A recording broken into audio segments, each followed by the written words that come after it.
morning, everyone.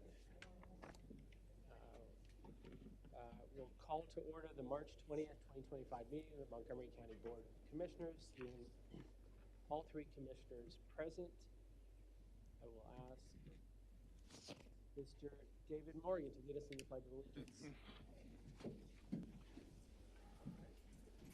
I pledge allegiance to the flag of the United States of America and to the republic for which it stands, one nation, under God, indivisible, with liberty and justice for all.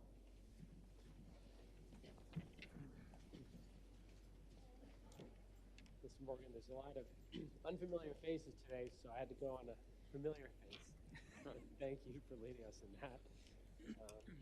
All right, so I'll start talking about a couple initiatives that we have regarding economic development in the county and a follow-up on the SPS fire, which many of you have heard about in our previous meetings, and of course is a major event that happened in Montgomery County with worst fire we've ever seen at SPS Technologies in Abington. Unfortunately, on Friday, about 250 workers got their notices to be laid off because the company cannot operate right now. Many of the workers there have worked there for decades. And thankful, originally when we spoke to the company about a month ago, it looked like the workers would have until March 17th. They now have until May 18th in terms of being paid in addition to severance. So what's important for us as a county, and I want to thank Steve Forster, our Commerce Director, is that we're working every day to make sure that those employees can find a place to land, can find work. And for those of you who don't know about SPS, I mean, they've been in Abington for 100+ years. They invented the hex wrench. They make the fasteners, the nuts and bolts for airplanes. And the entire aerospace industry is really on hold if they don't function. They make about 700 different parts that are critical for the industry. So they've got to get up and running. We're here to support them in site location. It'll take about 6 months to understand whether they can rebuild at the site that they're at. We're going to be in close touch with the CEO and the team there. And I want to thank Steve for maintaining that communication. We have a job fair that's going to happen on April 4th. Is that right, Steve? April 4th? April 3rd. April 3rd. So we're going to have a number of employers. I want to thank all of the employers who've stepped up. We've gotten phone calls from companies in manufacturing. One had 80 open positions that they were looking to fill. So we hope to play a critical role in convening these employers and supporting them so that people don't have to move out of Jenkintown and Abington and can stay in the community and continue doing the good work that they're doing. So that's the update on SPS. And again, thank you to everyone in the Commerce Department who's working on that. So a new initiative, which really has grown out of the work that Steve Forster has been doing, and a recognition that there's a lot of uncertainty out there in terms of businesses, whether it's the tariffs, renewable energy, tax credits. I was at PDC Machines yesterday, a really incredible company here in Monco, founded by Syed Afzal, who immigrated here in the 70s, built the company out of his garage. They're a leader in clean energy. They make a very innovative hydrogen gas compression technology, which allow vehicles, for example, forklifts. There's several buses that are being explored right now that are zero emissions. The only thing they have in terms of their emissions is water vapor. And they've had great success. Lincoln Financial Field has one of their hydrogen compressors. They sell these all around the world. And when they were doing the World Cup tour for Philadelphia, they showed that they're going to be moving people around on hydrogen-powered buses when that happens, and launched a pilot program. But there's a challenge because there's a number of federal tax credits that made renewable energy more viable and help us get on the path to transition to renewable energy and zero emissions technologies like this one. But those are all uncertain right now. The tariffs are uncertain. But when we met with the leadership of PDC, one of the ways they thought we could help as a county is in the workforce space, making sure that we give pathways to people in Monco to have the training to work at facilities like PDC and others. And I want to highlight one employer in particular, Clemens Food Group, that is in Montgomery County, led by Craig Edsel, who couldn't be here, but he's going to be leading a roundtable that we're hosting. And what they did at Clemens was they came up with about over 100 plus ways to retain and grow their workforce. And they implemented about 50 different groundbreaking strategies to do that at their own company. So what Steve is doing at the Commerce Department will be launching an initiative called the Business Breakthrough Initiative, where we convene local businesses, where we share ideas, where we give them the tools they need to learn from each other and continue to expand and grow and maintain their excellent workforce. So that's an initiative I'm really excited about. We have a number of roundtables that we'll set up, and Craig from Clemens Food Group is going to be leading one of those. And so the announcement here is if you're a business owner, if you work at a business and are a leader there or an entrepreneur, please reach out to our Commerce Department, because we want to convene a number of businesses together to learn from each other so that we can continue to make sure they thrive in the face of all the uncertainty and challenges that they may have right now. So I'm excited to see that initiative launched, and really want to encourage everyone to reach out to our Commerce Department to participate in that. And the underlying goal is just to ensure that Montgomery County maintains a place where we have world-class businesses like SPS, PDC that are exporting, that are creating jobs here, that are innovating in all different sectors, and that's already happening, but we want to make sure we continue through an uncertain time. So another announcement, and is one, we have a number of positions on the salary board today that pertain to Act 44. So Act 44 was a bill passed just last year by the Pennsylvania legislature, signed by Governor Shapiro. And we have a number of positions that are going to help us implement this act. And what it aimed to do was stop the cycle of recidivism. This pertains to our criminal justice system. Over the last 10, 15 years, people have seen a great recognition to transform the way we handle criminal justice from one that is more punitive to thinking further about not just rehabilitation, but ensuring that we're actually keeping people safe while not unnecessarily incarcerating or punitively incarcerating people who pose no threat to society, and we can actually get people back on their feet as valued members of our community who contributed in many different ways. So what Act 44 does is it ensures that for those who are on probation, they can be assessed with some level of regularity at the halfway point of the regulation, if not sooner, to ensure that there may be ways for them to early terminate their probation so that they can find work, so that they can be fully returning citizens and take care of their families in many cases. So in Pennsylvania, 54% of prison admissions were actually related to supervision violations, and that's more than the admissions for new crimes. So most people going back to prison were actually in relation to probation violations. So what Act 44 does is it makes sure we're assessing those.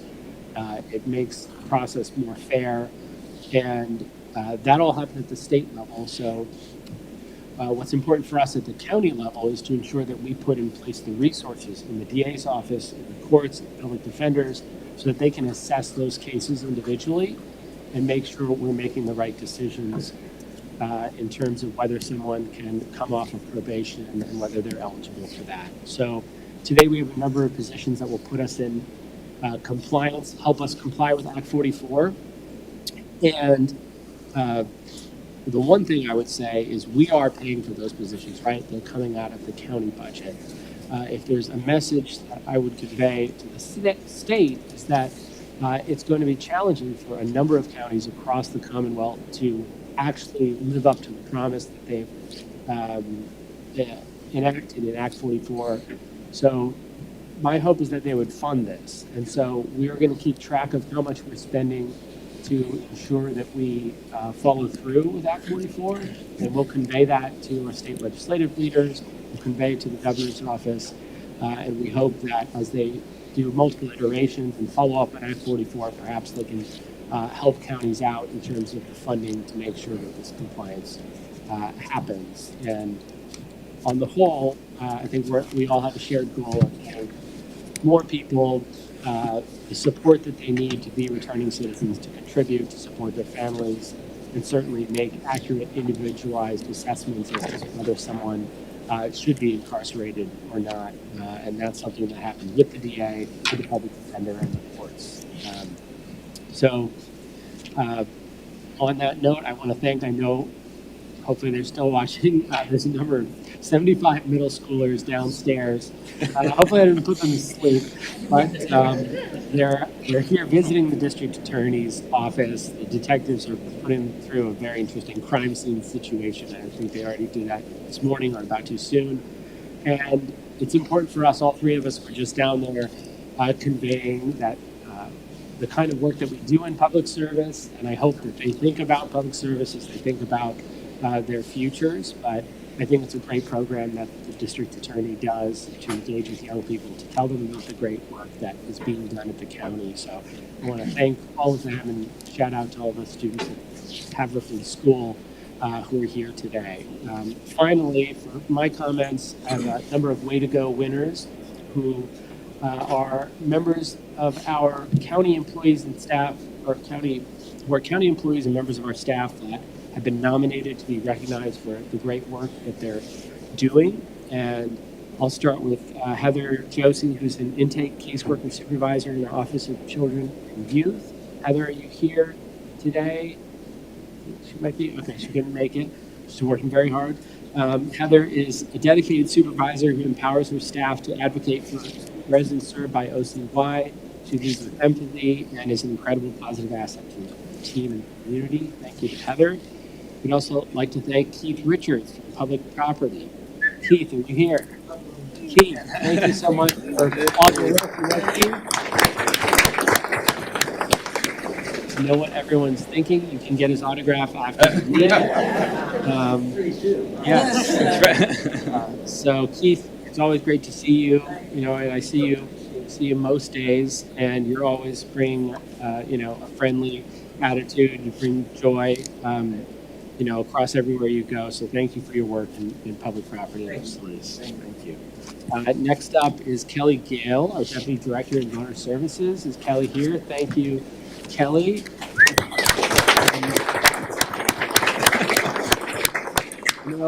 Applause is necessary because voter services is very hard. It's hard work.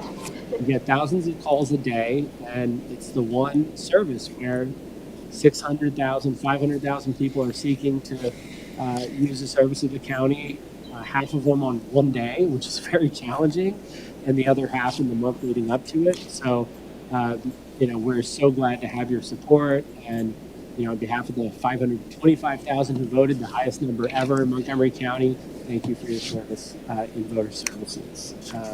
Next is Lisa Herbst Woldensky. She's the administrative coordinator at Assets and Infrastructure. Is Lisa here?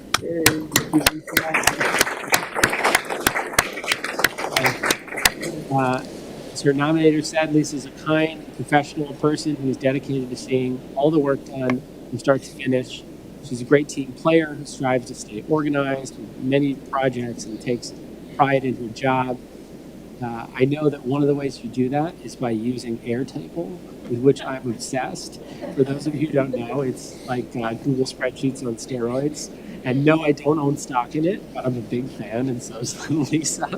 But I really appreciate that, you're someone who's able to organize all the things happening in assets and infrastructure, and the whole team recognizes that that's critical. We've got massive projects, and we couldn't do that without your skills. Thank you.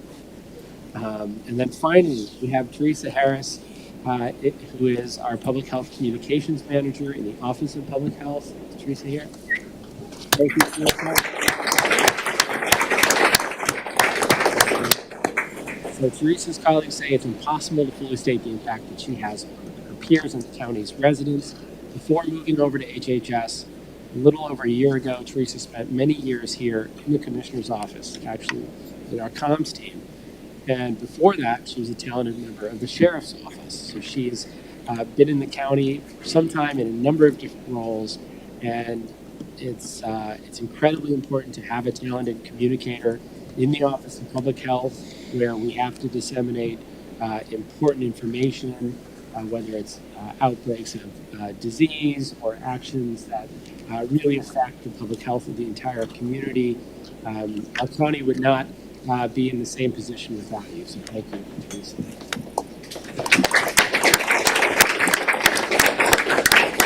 And finally, for my closing comment, I'll say that our next meeting will be Thursday, April 3rd on the road.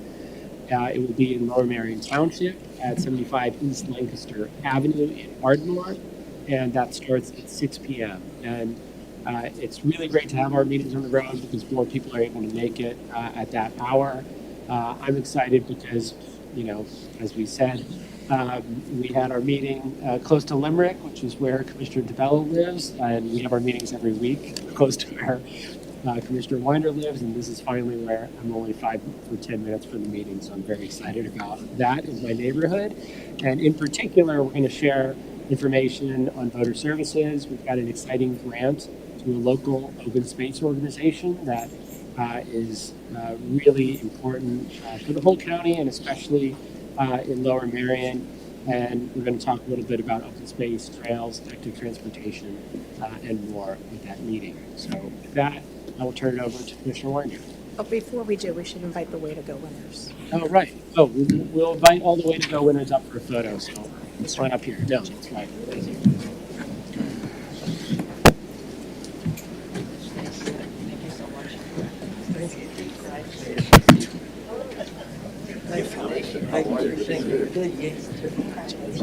Something else. Thank you. Thanks.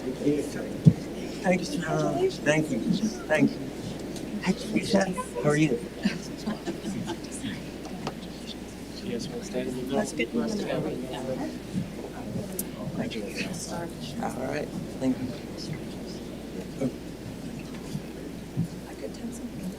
1, 2, 3. Thank you. Congratulations again. Thank you.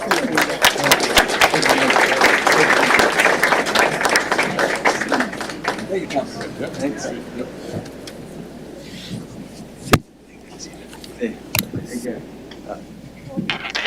Right. See ya. All right. Good morning, everyone. How's everyone doing? Doing okay? That's not good energy. Good morning, everyone. There we go.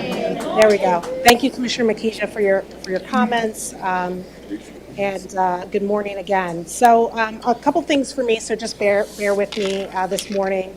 Some of you may remember that last December, this board voted to approve a short-term housing facility in Lansdale that will provide year-round support to individuals experiencing homelessness. I'm pleased to share that next week, we will be heading up to Lansdale to hold a groundbreaking ceremony for this new transitional housing facility. It will take place Monday, March 24th at 1 p.m. Housing stability and security for our residents in need has been one of my top priorities, and I know it's been a priority for this whole entire board since we came into office.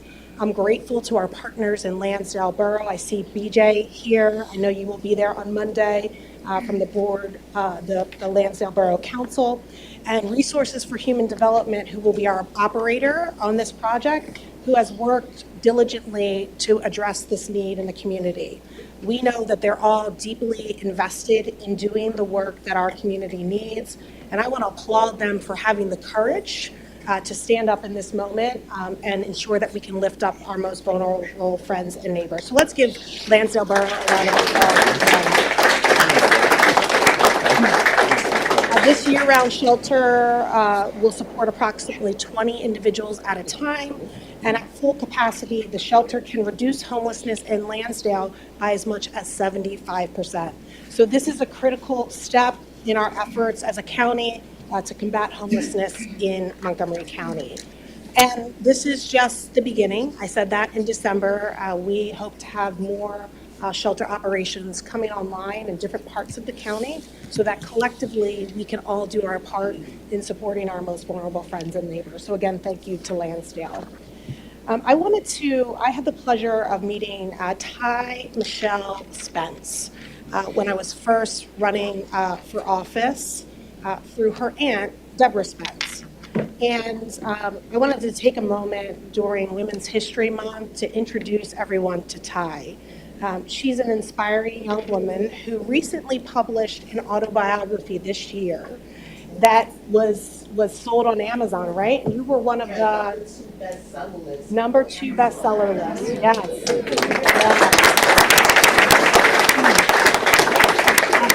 So this book is titled The Past, the Present, the Future, and it's Ty's exploration of her life living with autism and type 1 diabetes. It's an inspirational book, and it takes a look at Ty's courage and resilience she has shown in overcoming the barriers that she's faced in life. This book is one way for her to advocate not only for herself, but for others in the community. And a portion of the book sales go to advocating for adults living with autism and preventing nursing home abuse.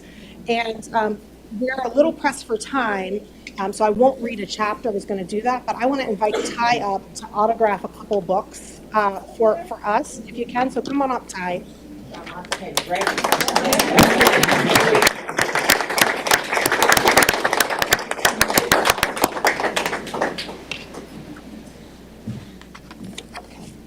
Sign a couple books. I know you've been waiting for this moment, so let's do that.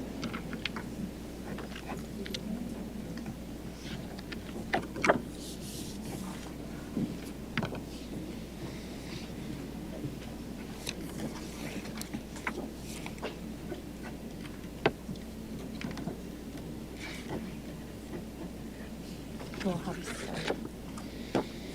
sign one more for us. Okay.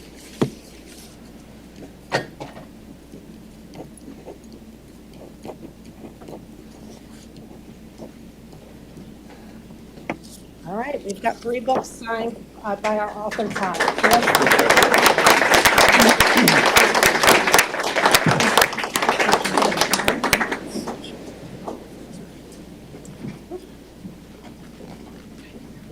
There's a certificate for you, Ty. We'll get you in the middle, okay? Okay, okay, go into the middle.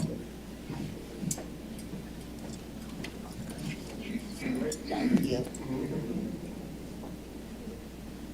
1, 2, 3. Thank you. All right, let's give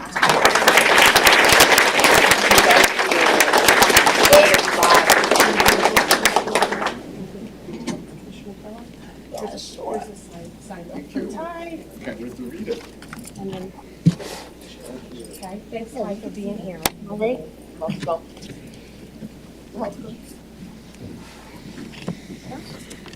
Great. All right, so all month we've been celebrating Women's History Month through the month of March, and I'm excited that here this morning we'll be highlighting a few women in our community. And last year I did this, I highlighted a few women-owned businesses, and so I wanted to keep the tradition because I know being a woman in any business can have its challenges, but imagine being a woman entrepreneur and trying to start a business and maintain a business. And so I wanted to, for any entrepreneur, but certainly women. So I wanted to take a moment to highlight.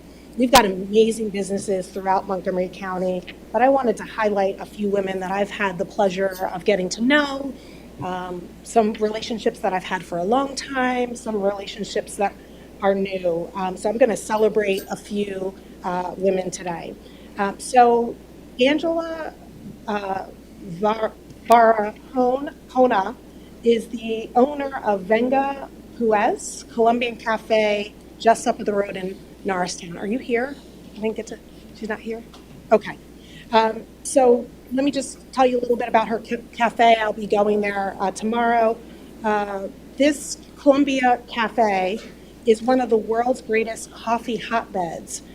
So you'll get some great coffee. Now, I'm not a coffee drinker, but tomorrow, I'm going to make sure I try some coffee. They also have a full menu of traditional Colombian food that is hard to beat.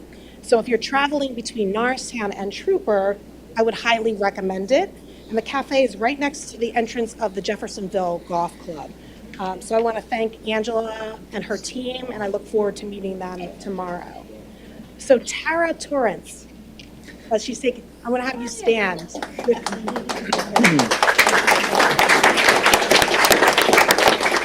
And let's have your beautiful girls stand as well. So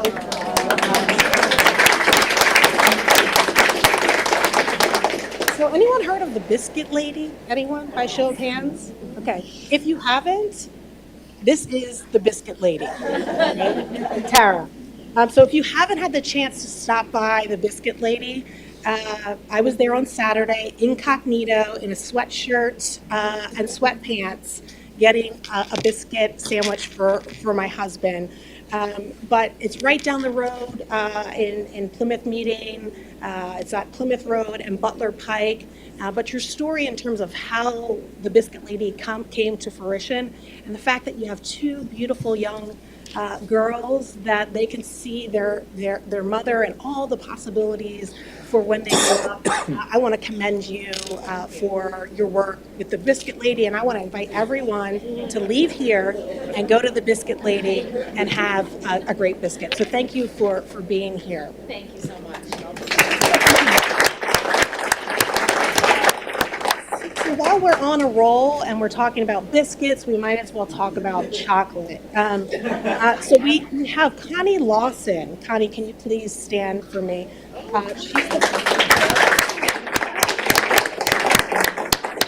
Connie and I have gotten to know each other over the last couple of years, but Connie is the founder of Sweet Ashley's Chocolate in Royersford, and she's here with us today. Connie and her husband Rob established this business in 2005 and have been dedicated to sharing world-class chocolate with the community ever since. So congratulations on 20 years in business. I know that's no small feat. And for Easter, right, if you're celebrating Easter and looking for some amazing chocolate, or you just want chocolate, make sure to check out Sweet Ashley. So thank you for being here.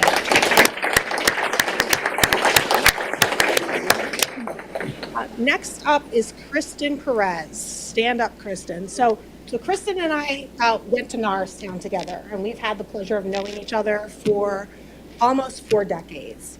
And I wanted to invite her here because she's been a part of my life for some time, but I've watched her growth as a business owner, as an esthetician, where she took out a small business loan, and she's built a skincare empire right here in Montgomery County.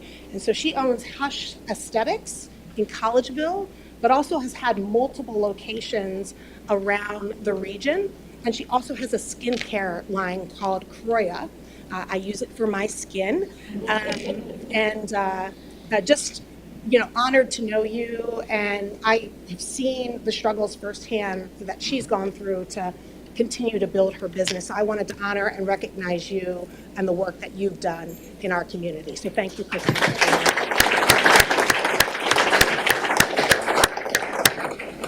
Yasmin Baker, I see you. Stand up for me.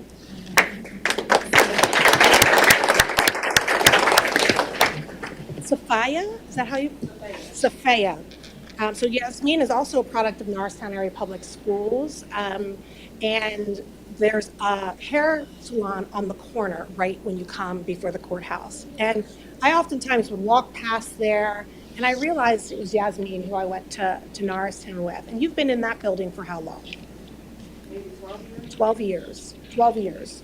So she, if you're looking to get your hair done, and this is not an advertisement, but I'm just highlighting what these women do. But she's been a staple in the Norristown community for 12 years, and anyone that's in the hair and salon industry, like Kristen, like Yasmin, know how challenging it can be to maintain those businesses. And so I've gotten to know Yasmin, and we want to continue to uplift businesses that are in the Norristown community. And so I really appreciate your professionalism. I respect your craft, and I want to thank you for being here so that we could honor you during Wednesday.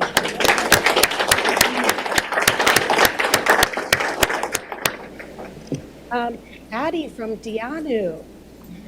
Stand. Hey. So Addie I met for the first time today, but I did meet your brother, who is your partner at Dianu. It's an African-inspired clothing store right here in Norristown. And she may not have traveled far today, but Addie came to the U.S. from Nigeria with her family when she was just 6. And Addie started Dianu out of her apartment in 2014, and it has grown to a brand that is renowned in the fashion industry. And I didn't even know, I'm from the Norristown area, and I didn't even know the business existed until our Commerce Department connected me. And I bought a beautiful dress to celebrate African American, our Black History Month. And so if you're looking for some unique clothing that's comfortable, well-made, check out Dianu. They've got an online e-commerce business, so you can just shop online. So let's congratulate Dianu.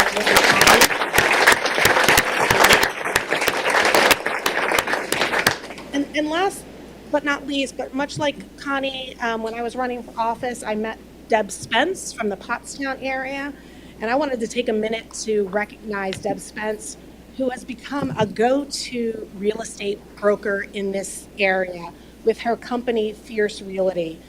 Fierce is based out of Bala Cynwyd, but Deb has earned a reputation as a real estate leader throughout our county, throughout our region, and her roots are in Pottstown, and she really cares about the Pottstown community. She's built a thriving career in a very competitive and challenging environment, especially in this moment. And I want to thank Deb for her leadership and being in a business that it's real estate that is oftentimes predominantly men, but we're seeing the work that Deb is doing in the community. So let's congratulate Deb.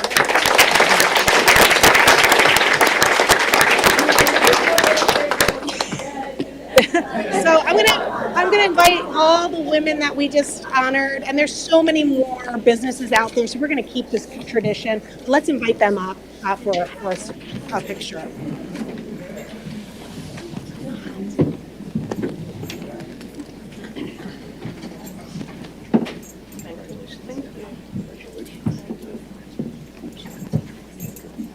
They're checking.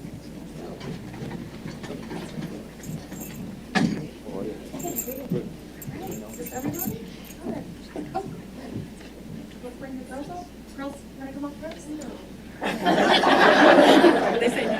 Okay.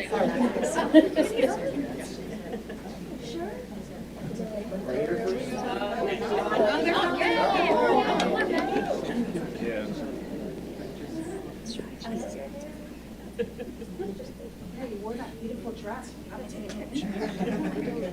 All right, right here, folks. All right, 1, 2, 3. More. 1, 2. Thank you.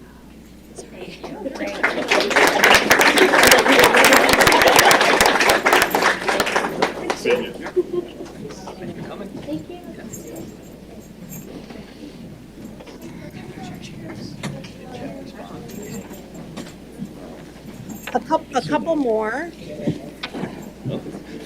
I also want to take a moment. At the last board meeting, we took time to honor some amazing women that are doing great work in our county workforce. So I wanted to honor, first up is Lisa Noaker. Is she here? There you are, Lisa. So she's the Deputy Director of Procurement. So procurement is an office that is often goes under the radar. It oversees the contracts the county has with private vendors that help us deliver on our services to residents. Lisa is described as a woman of inspiration by her peers. She is tactful, she's a creative problem solver who has earned the respect of coworkers, partners, and vendors.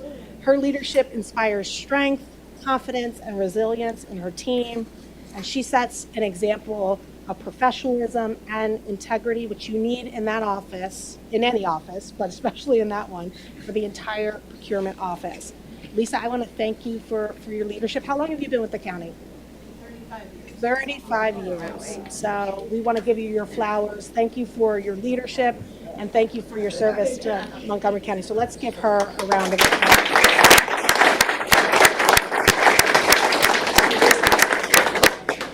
I'd also like to recognize a very deserving county employee, Adger. Okay, thank you for correcting me. People mess up my name all the time. She is a GIS coordinator with our Board of Assessments appeal team.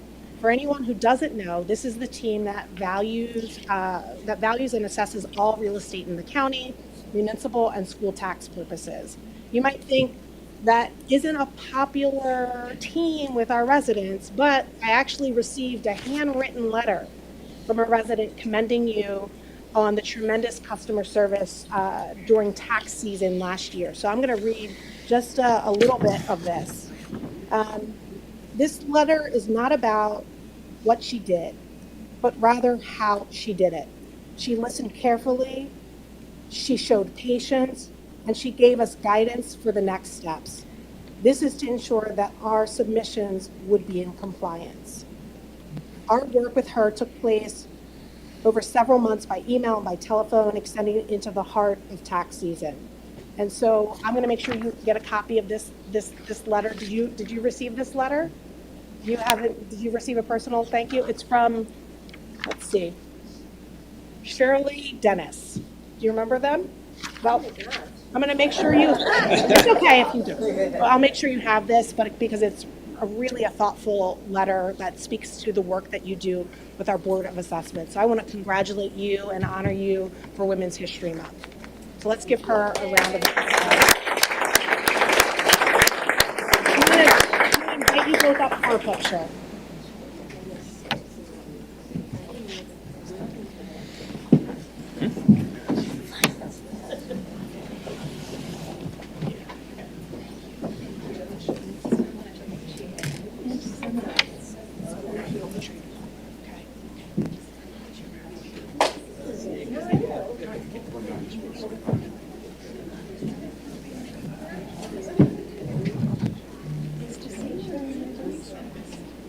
Right here.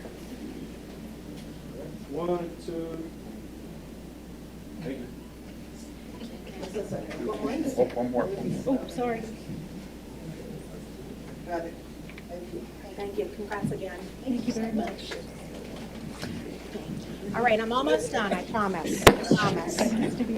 All right. So finally, March 31st is Transgender Day of Visibility. It's a time when transgender and non-binary individuals are increasingly targeted by harmful rhetoric and proposed policies.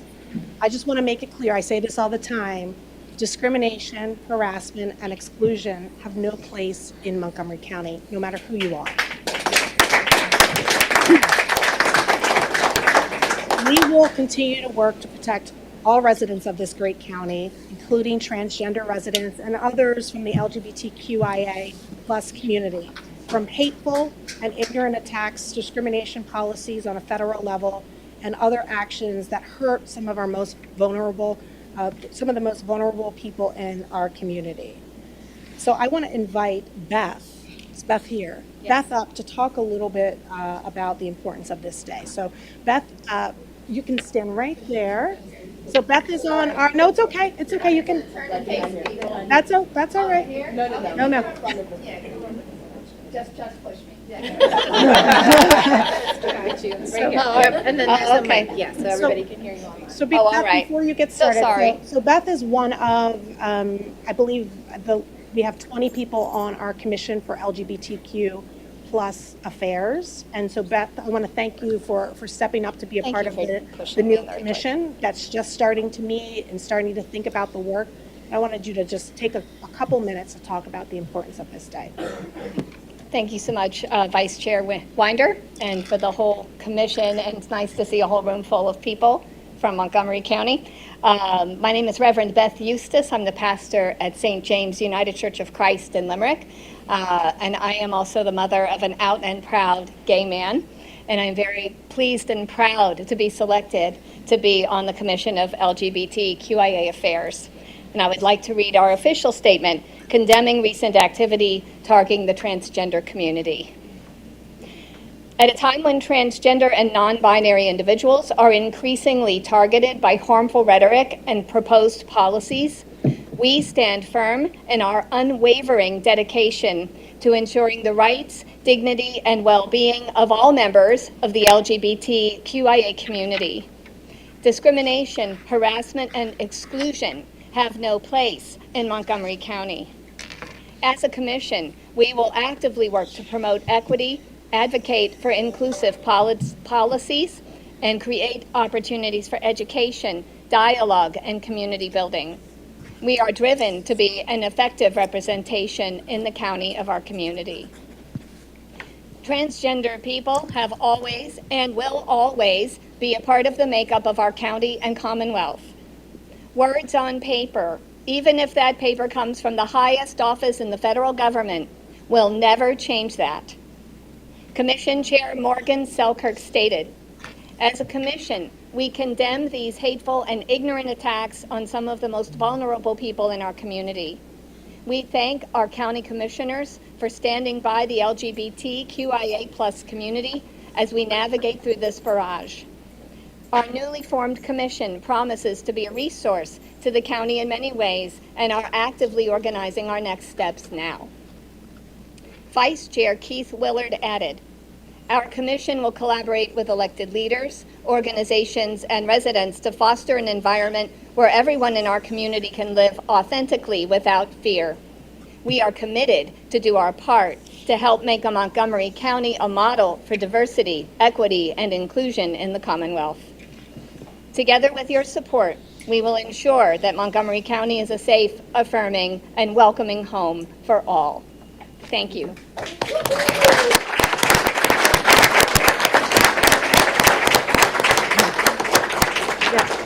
Thank you, Beth, and I want to, thank the commission and those that continue to have the courage to speak up and speak out, because regardless of who you love, what you look like, how you pray, Montgomery County needs to be an inclusive place for everyone, and so we'll continue to stand by those values. So thank you, Beth, for being here. Thank you all very much. Yeah, and I'll turn it over to Commissioner DeBello. Good morning. First off, I want to congratulate all the women-owned businesses that are here this morning. It was a great job recognizing them. I did hear about the biscuit lady. Unfortunately, she left, and I wanted to get over there and try because I heard they're really, really good. Yeah, I mean, so not that this is an I'll take you. advertisement, but we'll have to go over Maybe for I'll biscuits. take you for a treat. And I will say, I don't know a lot about the other businesses that were mentioned today, but it's really exciting to hear the successes that are happening all around us. But I will also have to give a shout out to Sweet Ashley Chocolate, because it's in my neighborhood, and if you haven't had or tried her chocolate, you're missing out.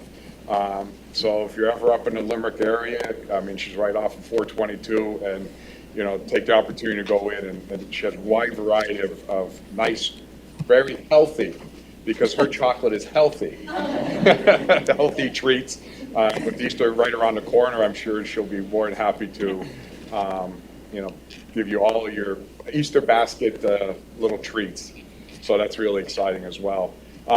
You know, we've talked a lot about, you know, the SPS fire and all of the volunteers that, that were there that over the, I don't know how many days, I lost track, 3, 4, 5 days, addressing that. Probably what we believe was the biggest fire in Montgomery County's history. And, you know, we've talked about this where 95 or plus % of the firefighters that showed up on site to fight that fire were volunteers.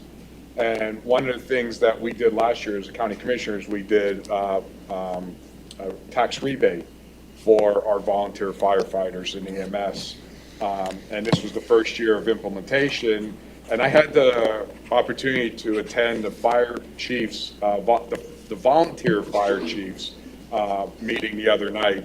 And, you know, we talked about some stuff. We talked about the SPS fire and all that. But one of the things that also came up was that the implementation of our tax rebate program, there seemed to have been some questions or confusion and some ideas and all that. So what I asked them to do was to consolidate all of their ideas, suggestions, or confusions into one nice, you know, one-page document, whatever it may be, so that we could get that, because, you know, this is a great program that we put in place, so we want to make sure that everyone's able to adhere or be able to utilize it very easily.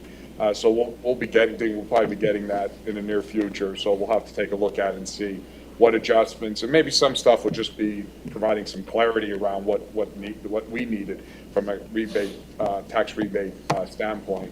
When we put that program in place, we also hoped that school districts will follow suit and implement a very similar program. And I know some school districts throughout Montgomery County have looked at it. I believe Lower Marion has already instituted that same tax rebate program for these volunteers.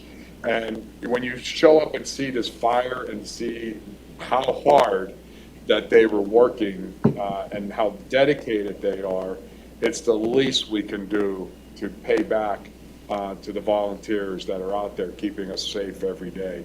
It was just an amazing thing. Unfortunately, as Commissioner McGee mentioned about the loss of business and people being laid off, on the flip side of that, it was amazing to watch the 65 plus fire companies that showed up work collectively together to fight to get that fire under control and keep everyone safe. So we recognized them at the last meeting, and I know I said this last meeting, and I'm going to say it again. We always see, these firefighters and all this, first responders. We only hear about it, or we only talk about it when there's a big event somewhere. And I say that, those big events, they do this every day across Montgomery County, across the state, country. Every day there's something going on somewhere, and they don't hesitate, and a lot of them are volunteers, and they don't hesitate to go and jump right in and address whatever's going on. So we're very, very proud to have such a dedicated team throughout Montgomery County. So I'm trying to think about how I could cut all this short so I could get over and get some biscuits. So this week we had a Korean delegation here.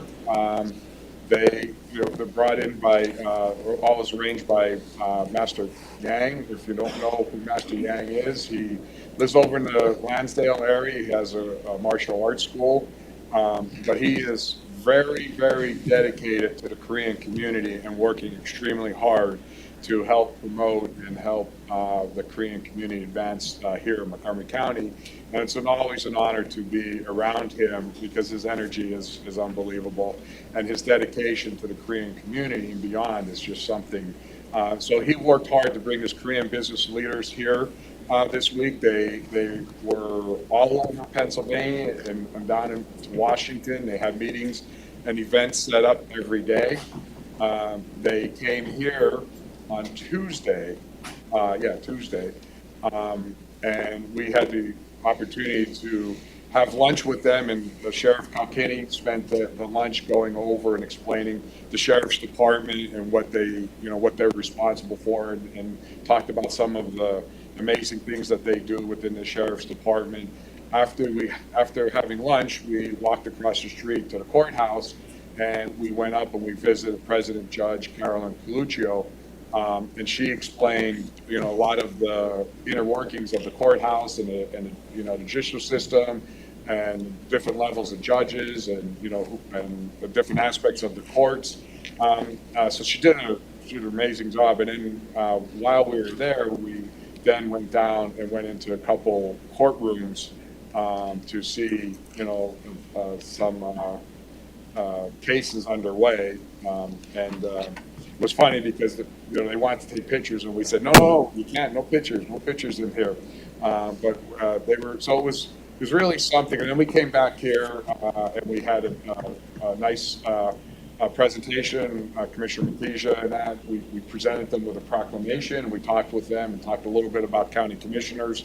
Unfortunately, I shouldn't say unfortunately, because fortunately, Commissioner Winder was in Philadelphia getting an award in recognition for her service and leadership. But, I want to point that out as well, what's well deserved. And so we spent some time, and then we moved on to have Steve Forrest from our Commerce Department talk about, businesses that were, Korean businesses that we already have here in Montgomery County, different things that are going on, talked about some of our different programs, because what we're really trying to do is foster great relationships with business leadership from Korea, and see if we can bring more businesses here in Montgomery County.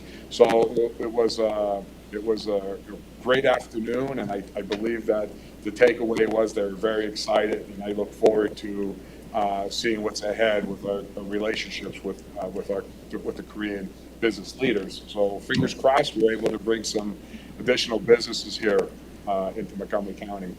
So then also this week was Agricultural Literacy Week, which is an initiative to try to help kids have a better understanding of our food system. Many young people, really people in general, are disconnected from the food they eat. This is an important initiative that I'm happy to support, and we all support. Yesterday, I was over at Marshall Street Elementary School, right here in Norristown, and I read to students, and I read a book about explaining compost to them. And this was a group of first graders. And so there's a lot of fun words in there, like worms that squirm, and so I couldn't remember some of the other ones. But it was a fun little book, and they really had a good time. And then the 4-H club members were there as well, and they did an activity of putting stickers onto a sheet of paper explaining the difference between compost, recycling, and trash. So it was fun to be there. It's always enjoyable when we get out as commissioners. We all do it, get into the classrooms. I know I have later today, I'm going up to Upper Perkiomen to read at Marlboro Elementary, doing a similar activity. So it's a fun time when we're out there doing that. We have our annual Spring Clean Drive, which begins today, which I believe also today's the first day of spring. Did I hear that right? And it's actually a really nice day out for spring, right? So it is our annual Spring Clean Drive that starts and runs through April 20th. This drive is a way for our Health and Human Services, Office of Children and Youth to collect toiletries and cleaning supplies for families in need. There are drop boxes for these items at various county facilities, including the HHS office in DeKalb Pike, DeKalb Center, and here at 1 Montgomery Plaza. There's always a big need in the community for these kind of items. Most needed is deodorant, textured hair care supplies, trash bags, laundry items, household cleaning supplies like sponges, soap, and disinfectant. So consider donating the next time you're out shopping. And, as always, we want to thank our Office of Children and Youth, who do commendable work every day with our residents. And lastly, I just want to point out that I see in the back row is our recognizing Women's History Month. We have our jury commissioner, Mary Woods. So Mary, you want to stand up? So Mary's been here for how many years now? 11 years. She does a really good job over there, and we're really happy to see you here this morning as well. So I think that's all I have for now. Thank you. Okay, thank you.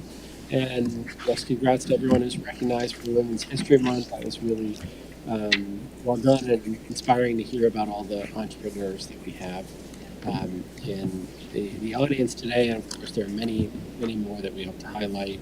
We're going to have 3 presentations coming up, pretty quick ones, starting with Dean Dortone for our quarterly financial update. Go ahead. Morning, Commissioners.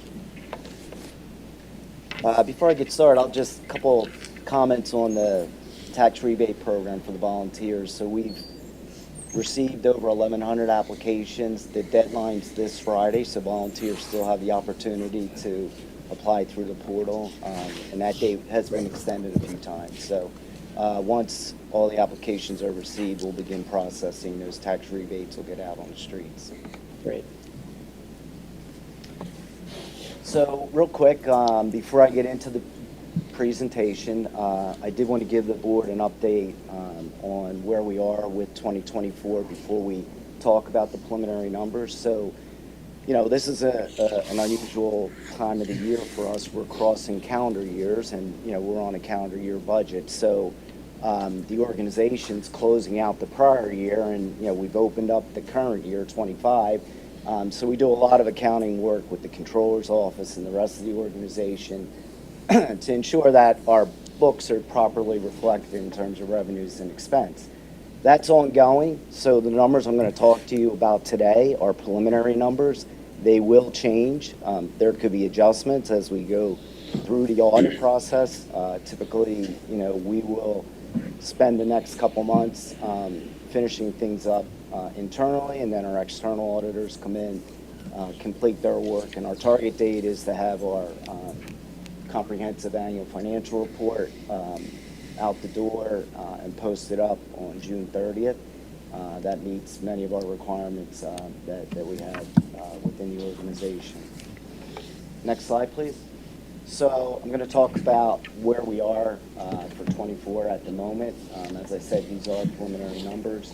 As you can see, the budget year for 24 opened up with a balanced budget. You know, a slight $200,000 difference between revenue and expense. However, where we are right now, we've had some unfavorable and favorable experience on both sides, revenue and expense. As you can see, overall revenues are about $400,000 higher than the 24 budget, and on the expense side, we're about $8.4 million, or 1.5% lower compared to the budget. And we come into the budget year anticipating that we're going to outperform it, right? We shouldn't spend the budget, we should save against it. We're hopeful that revenue performance is better than what we had anticipated in the budget, and I will say that, you know, in recent years, coming out of the pandemic, our revenue base has been getting back to a better place in the various categories. So that's positive, and that's you'll see that that's reflected in the 24 numbers. So as you can see, with the preliminary numbers, we're projecting an excess of revenue over expense of about $9 million. If that was to happen and get completed in the audit, our fund balance would be about $153 million in the general fund, which is roughly about 27% of the preliminary general fund revenue numbers. Next slide, please. So I'm going to walk through some of the high-level variances within the revenues, but just starting out, based on the preliminary numbers, as you can see, we received about $568 million of revenue in the general fund, and, you know, slightly over 85% of that is represented by real estate taxes and federal and state grants. And remember, federal and state grants have an offsetting expense to them. So really the driver of our general fund budget is in real estate tax revenue, which is slightly over 50%. Next slide, please. just looking at it at a high level, this is a roll-up of, a lot of different revenue categories, but, everything that rolls up in real estate taxes, which, includes current year, prior year, delinquent collections, roughly we're just slightly off of the budget by about 500,000. This was anticipated, and I'm going to talk about this a little more into the presentation. Our assessment growth in '24 was fairly flat. So we would have anticipated some slight growth, probably around 0.5%, which would have added some organic growth revenue to this category. However, that didn't occur. On the federal and state grants, right now we're about $9 million less. That fluctuates from year to year. It's dependent on how the departments use the grant revenues, and some of them are multi-year grants. So if they didn't get to all the initiatives that were planned for in '24, it'll carry over into the '25 budget. That has an offsetting expense to it. Overall, departmental earnings, which encompasses a lot of things, but some of the more common things are, like the commission revenues that are transactional fees in the departments, departmental fees, things like that. Right now, we're about 3.3 million higher, or 6%. That's a good sign and favorable. Investment income has done extremely well in the last couple of years, primarily because the feds haven't taken drastic measures in raising the short-term rates. So, coming into '24, when we were planning for the budget, we thought that there were going to be more cuts in the short rates than what has actually happened, and they've been fairly stable. So we outperformed budget by about 4.2 million, which is a significant amount. This is, a double-edged sword, right? Once the rates start coming down, then we won't be able to rely on that revenue as much. However, the '25 budget was adjusted, for lower levels than what you're seeing here. But this is nice that it added some good performance to the overall budget for '24. And then the other categories speak for themselves. Next slide, please. So, I had emphasized in the beginning, right, the general fund is represented by a little over 50% of real estate tax revenue. So it's important for us to monitor what's going on with our real estate tax assessment base and the housing market in general. And what you're looking at here is a comparison of what our annual assessment growth was in '24 compared to '23. So you can see in '23 we were almost 0.5% of organic growth in the real estate assessment base. '24, 0.06%, which I was calling flat. So that was not expected. In recent years, our growth rate has been between 0.5 to 0.75%, which adds several million of new real estate tax revenue to the budget just organically. Next slide, please. So looking at the housing market overall, the first chart at the top is just looking at the trends at the end of '24, so that the 12 months for '24 versus the 12 months of '23. You can see, and this is a positive sign, because once the 30-year mortgage rates, kicked up to 6 to 8% range, we saw a complete slowdown of home sales in the county, and that's something that's going on regionally too. So, but this is a good sign. Even though the rates are still high, homes are selling, and we were up by about 5% comparing '24 to '23, and the average sale price was also up by about 8%. So in the chart below, you're looking at current stats, and this all comes from Berkshire Hathaway. They put this information out by county. You can see that when you compare February of '25 back to February of '24, I have the total homes sold year to date. We're up 7%, which is a good sign. That's a two-month snapshot. This isn't, the busy time of year for real estate sales. That'll kick up, May to August. But more importantly, when you look at the median sale price, right, back in February of '24, we were at 423,000. Now we're at 450 in terms of sales that took place in February.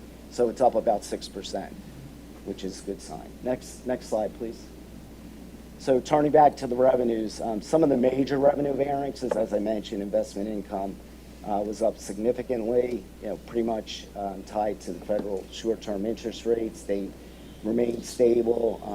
Going into 25, we've been earning pretty good rates on our short-term liquid funds. So as long as those rates stay in place, we'll continue to have good experience with investment income as we go through 2025. The Public Health Department, one of their primary grant fundings is through, and this is a recurring funding through the state, Act 315. That was 1.9 million higher, or 58%. This is one-time revenue that they typically will reallocate revenue statewide. So in some years, we do get an additional bump, but it primarily offsets expenses within the Public Health Department. Next slide. State gaming revenue has been growing significantly since it was put in place in 2018. As you can see, back in 2018, it was 1.6 million. That was our revenue base. We're now up to 6.1 million in 2024, and I expect that will continue to grow as we go through 25. So we did outperform the budget by 1.6 million, or 36%. We did rebase the 25 budget at these higher levels, but that's the kind of experience that we've had in the last 5 years. Some of the other revenue categories that outperform the budget, the first one's Act 148, which is children and youth, the Department of Children and Youth. I mean, this is a little bit higher.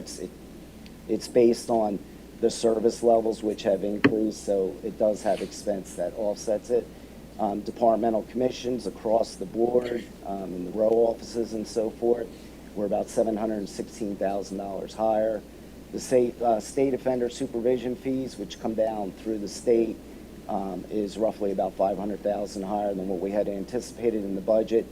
That's primarily part of that's one-time revenue. It was a catch-up for us from prior years. And then departmental fees, did a little bit better than we would have expected across the whole organization, about $500,000 higher. Next slide, please. So overall, the grant revenue category, and some of the grant revenues are broken out, like the ones I just talked about, Act 315 and others. However, grant revenue that's lumped together in our revenue line item came in roughly 14 million lower, 8% lower. As I said, this fluctuates with actual service levels, so you'll see an offset on the expense side, and it's typically in provider services. That's where most of this is HHS-related human health services. Next slide, please. So turning to expenditures, total expense roughly 559 million for the general fund on a preliminary basis.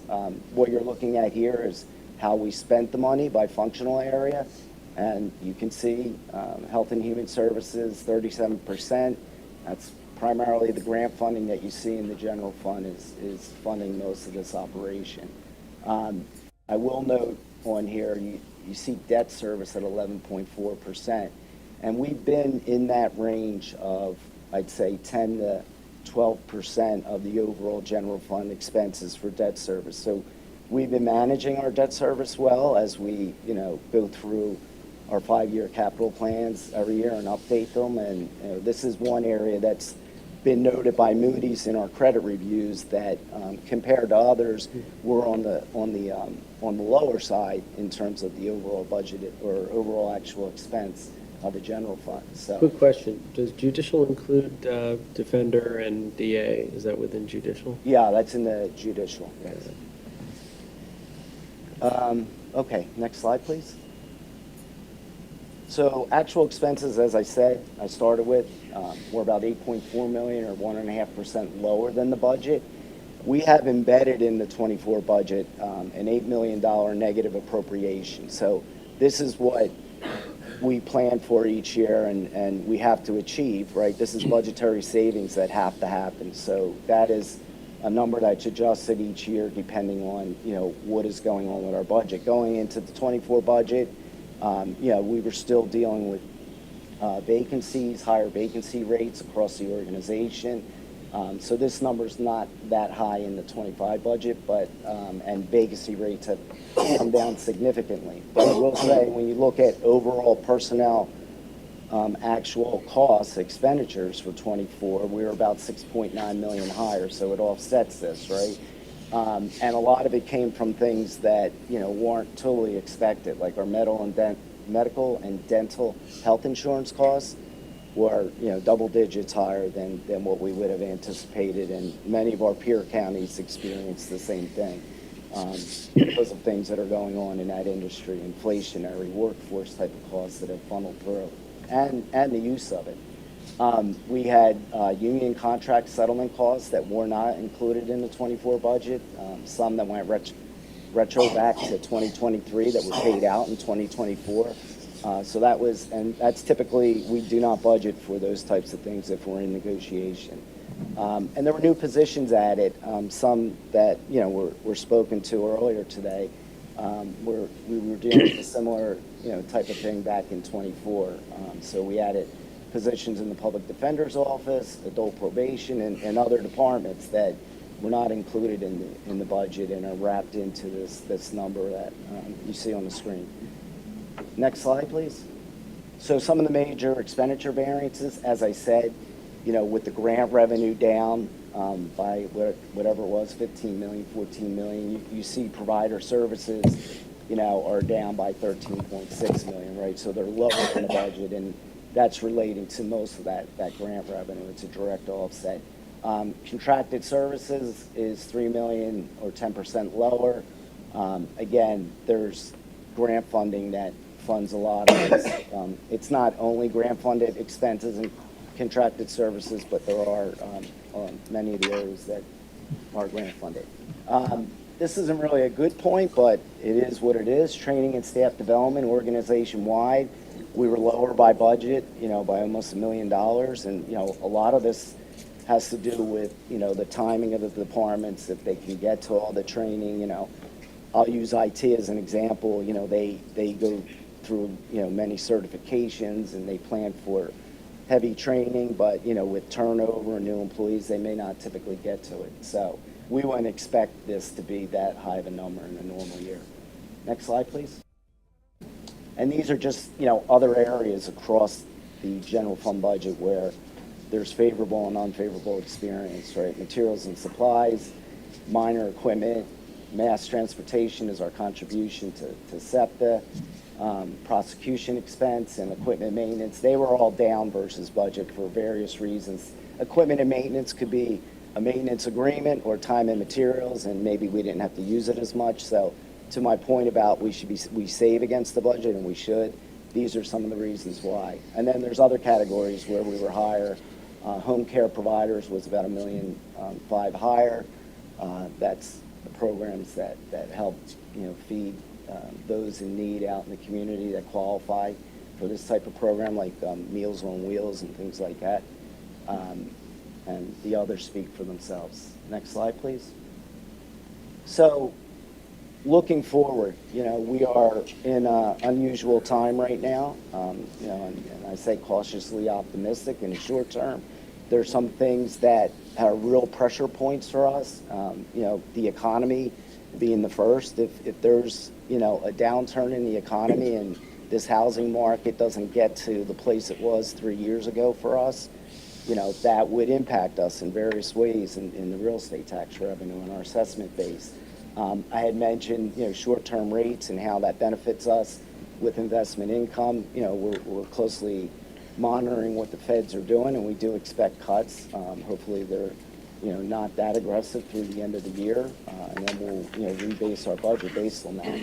And the mortgage rates are still up. They're down a little bit, but they're still, in a range that, is keeping home sales at a lower volume than what we have experienced in the past. And, the stock market performance and the volatility, that impacts us in different ways.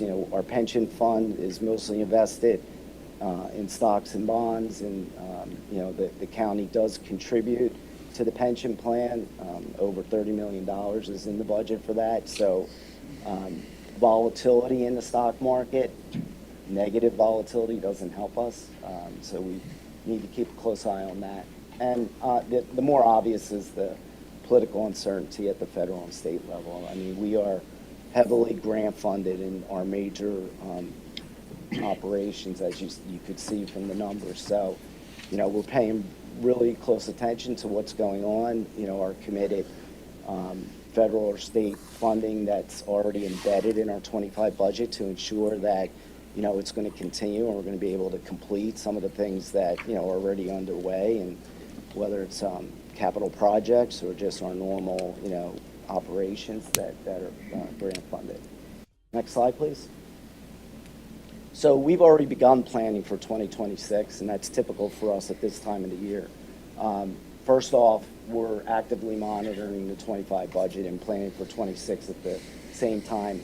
With the new Office of Innovation, Strategy, and Performance, we've been working closely with that team to identify cost containment opportunities and operational efficiencies so that when we get into our budget meetings in the months ahead, we're able to really sort through things with the departments and come forth to the board with recommendations of areas that we might be able to have change or make save some money in the operating budget. So the schedule right now is, the budget will kick off the process. The work by the departments will start mid-April and continue through mid-May. And then we have detailed departmental budget meetings with the budget team, staff, leadership, and the fiscal people from each department. That'll happen between May and July. And as I said, they're detailed reviews of operating and capital proposals for 26. And at the same time, as part of the budget process, the departments are forecasting 2025 so that we can get a handle on where we think things are going to end by the end of the year as we go through this process. In the summer months and into the fall, we'll have info sessions with the commissioners to talk through the new proposals, the departmental budgets, the pressure points. Next slide, please. And then, our goal and our legal requirement is to present both our 5-year capital budget and our operating budgets at the board meeting on November 20th. So that's when it's formally proposed. It's then public. We have 2 public hearings that'll follow, typically at the end of November or into December, and then adoption by law is required by the board before the end of the year, and that will typically happen at the last board meeting in December.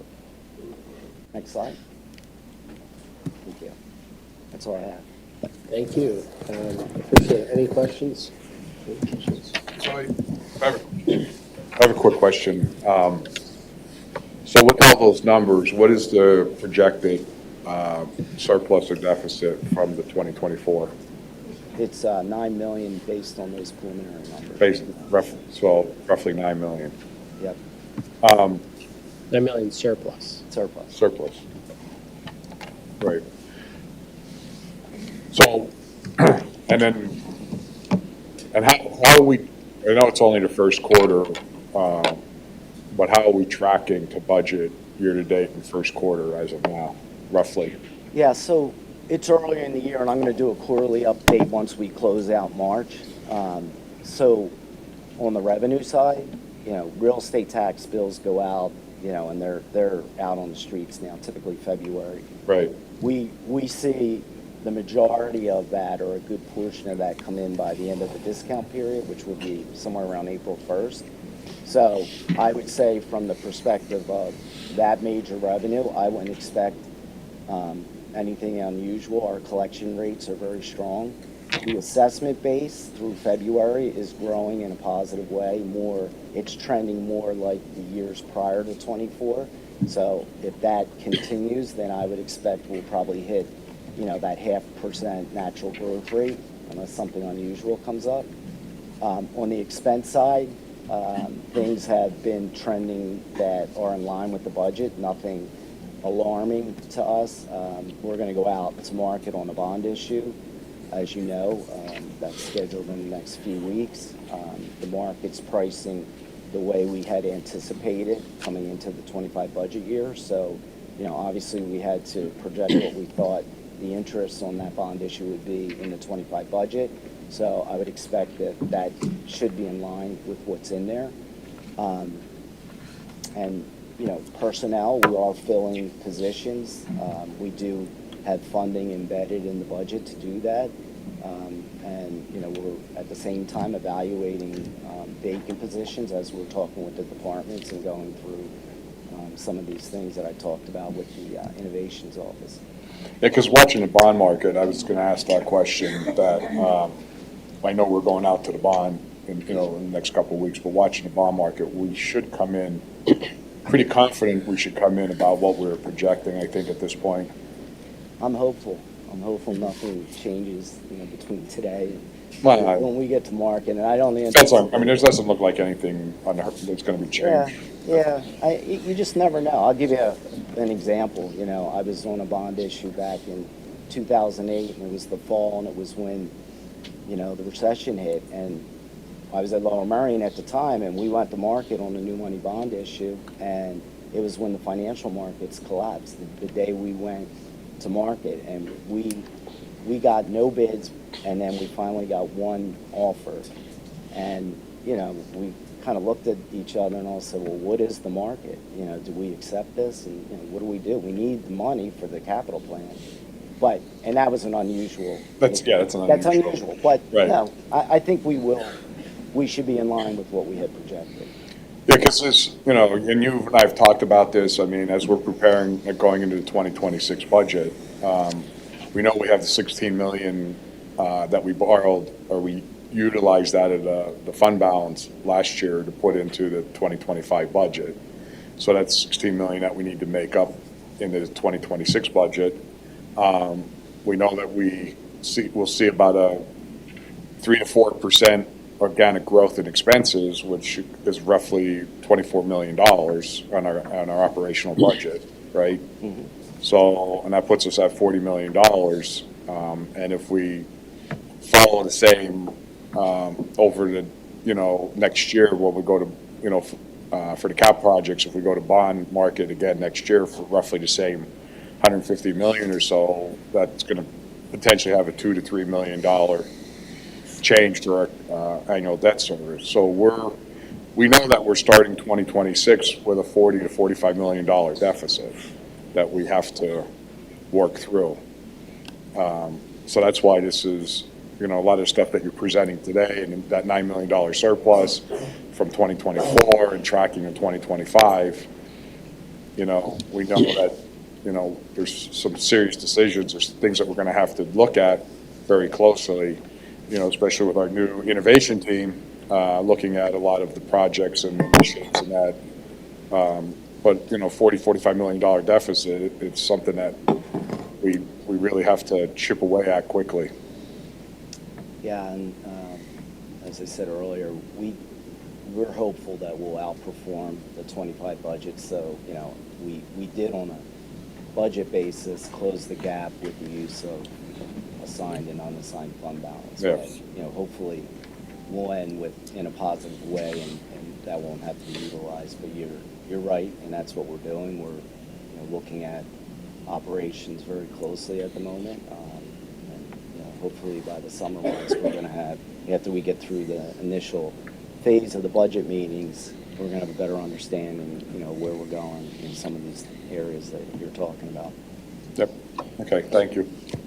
So if I could just jump in, one, thank you for providing this presentation. I think it's important for us to be transparent about, you know, how we're doing financially. You know, it is a dance, right? We're running an organization. There are investments that need to be made, right, to ensure that we can continue to deliver on our promises to residents, but also doing our due diligence to really look under the hood and see where we can do or find some organizational inefficiencies or opportunities to create cost savings. So, you know, it is, you know, I often think about, you know, coming in, there were things that the can had been kicked down the road for some time, and it's just a matter of, we have to, you know, make these decisions, right, which come at a cost, right? And we could all rattle off a list of things that should have been taken care of that, you know, and that's not a knock to previous administrations, but, you know, but then we also have to do our due diligence. So I'm really excited about the office, the new office that we created, and that's been well in the works, to see where we can find some cost savings. So I'm interested, a quarter from now, how we can balance that out, because innovation fuels and investment fuels our ability to better deliver on our promises, but also we got to think about where we can cut some costs. So it'll be a dance for sure. Well, I'll tell you, we've put some valuable time in already with this Great. group, and we're doing some good work, and I think that you'll see the results of it in the months ahead here. Great. I have one question, which you noted that 11.6% debt service was low for compared to counties? Or? On the lower side, yeah, based on how Moody's looks at it and rates us, there's different factors. What do you think is the average, or what would be high? Probably 13 to 14% range would be higher, yeah. Okay. Yeah, I wouldn't say we're low. We're lower than, we're where we should be from a debt service standpoint. Yeah. I mean, when you look at it from a budgeting standpoint, if you're going to have a debt service, you run your debt service 10, 11%.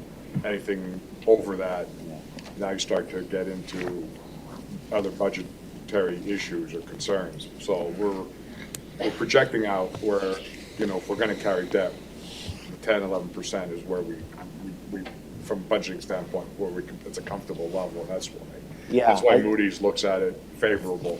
They're looking at us compared to other AAAs, and, I'd have to go back and revisit the report again, but it's, they were noting it, they were, drawing that comment out. good. And, hey, we're going to be talking to them, in another week and a half for our credit rating. And It would be helpful to know, to have a standard, or to know what their standard is. I think it's whether it's 10 or 11 or it's something different and comparative, just because, the question is are there places where we should be investing more in infrastructure and actually, incurring the debt because people want to see their roads and bridges fixed and other things like that. So just to have some objective and comparative measure of how much we should be incurring and how much we would be able to reasonably.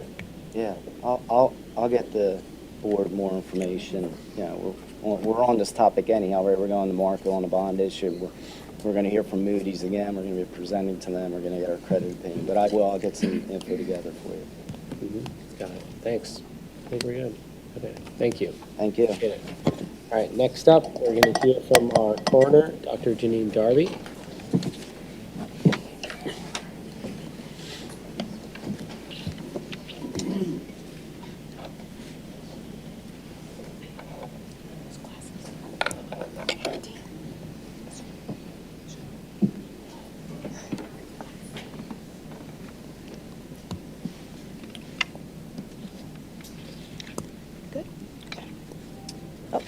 Am I doing that?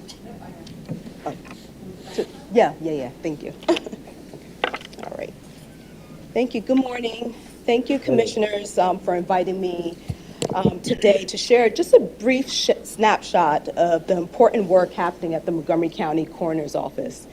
So I'm Dr. Janine Darby, I'm the Montgomery County Coroner, and I had the honor of leading a phenomenal team of last responders.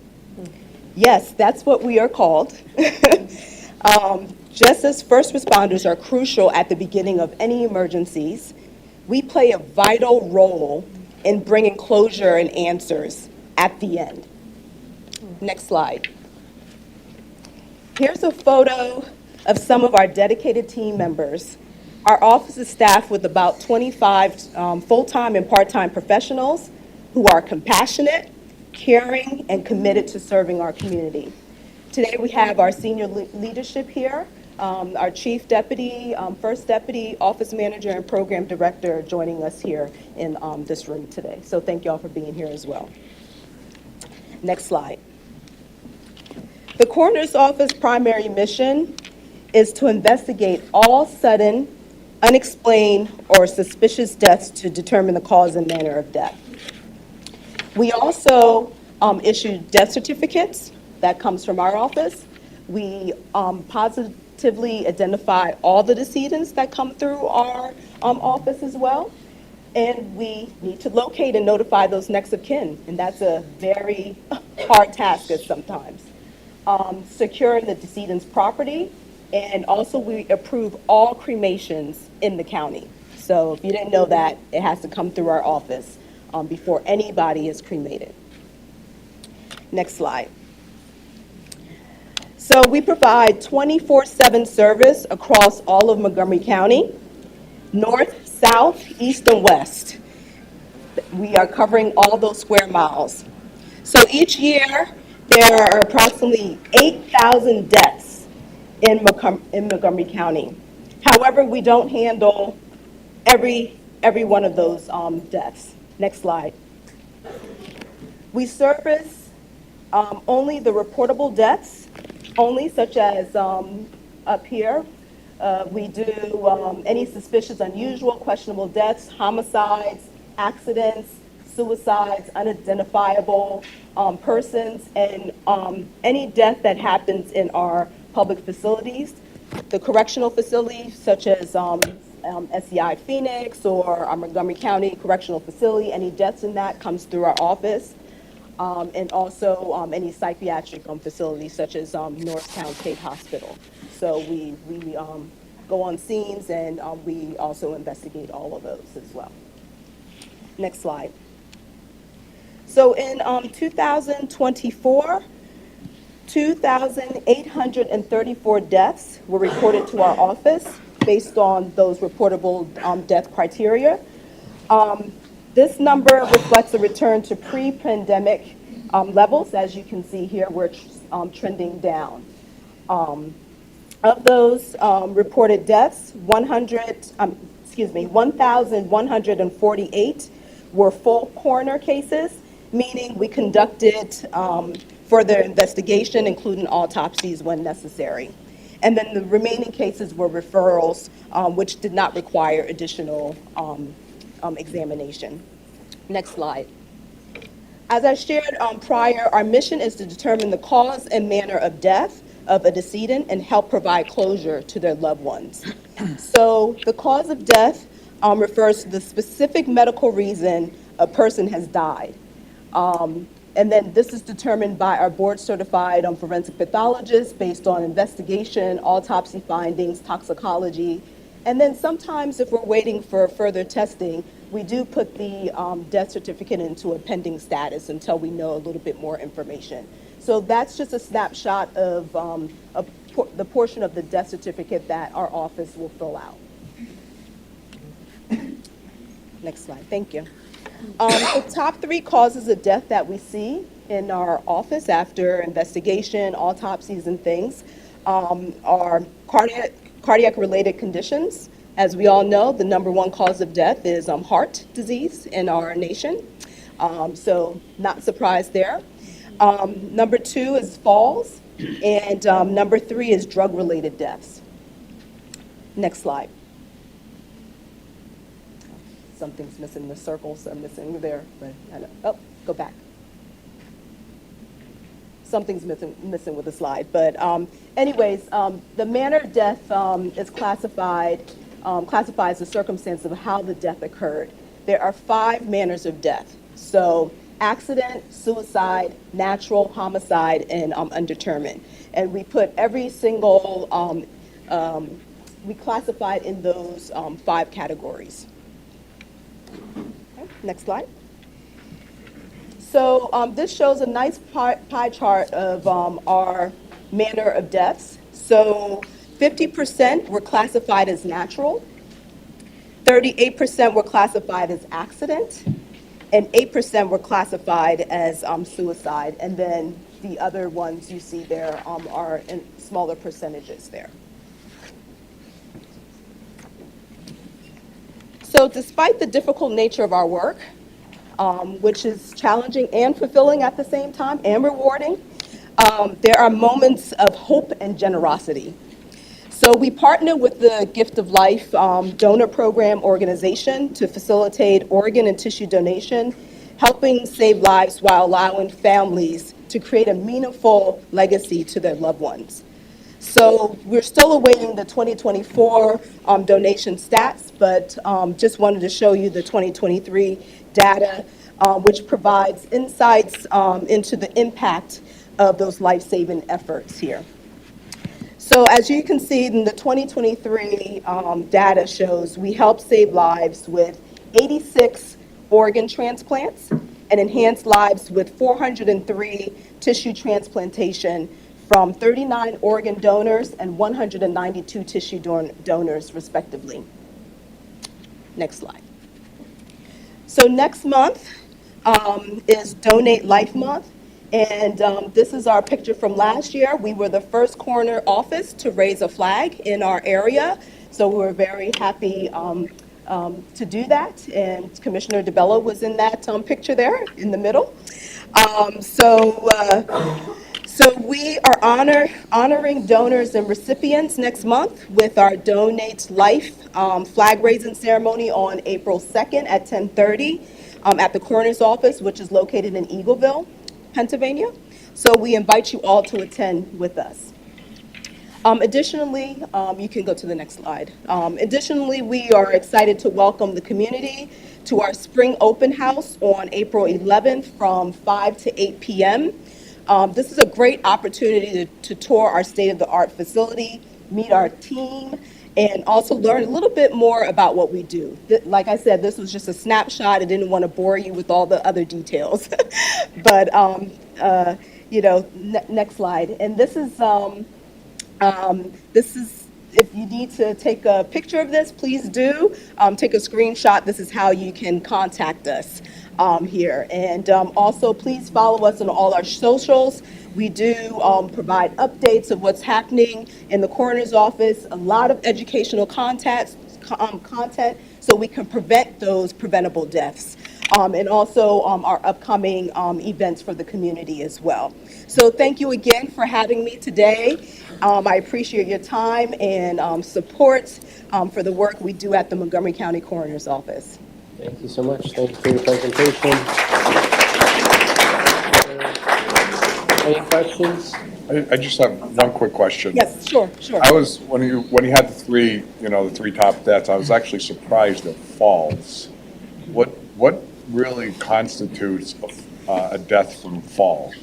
I mean, is it somebody that falls, is it more elderly that they fall and they break something, or and it's hemorrhaging, or what's the? All of the above. Oh, really? You got it. I was really surprised that. Yeah, that it's a falls. wide range. Yeah. Wide range of what we see in the falls. Yeah. So it's Yeah. elderly. It happens in the hospital, nursing homes, at home, Right. in your driveway, walking on the trails. Yeah. All the above. Wow. Yeah. I wouldn't have, if you would have, before you put that up there and asked, what do you think the top three are, I would have never thought falls. Yeah. A So- lot of people falling down stairs as well. 2 stairs, 12. Yeah, so thank you, very informative. Yeah.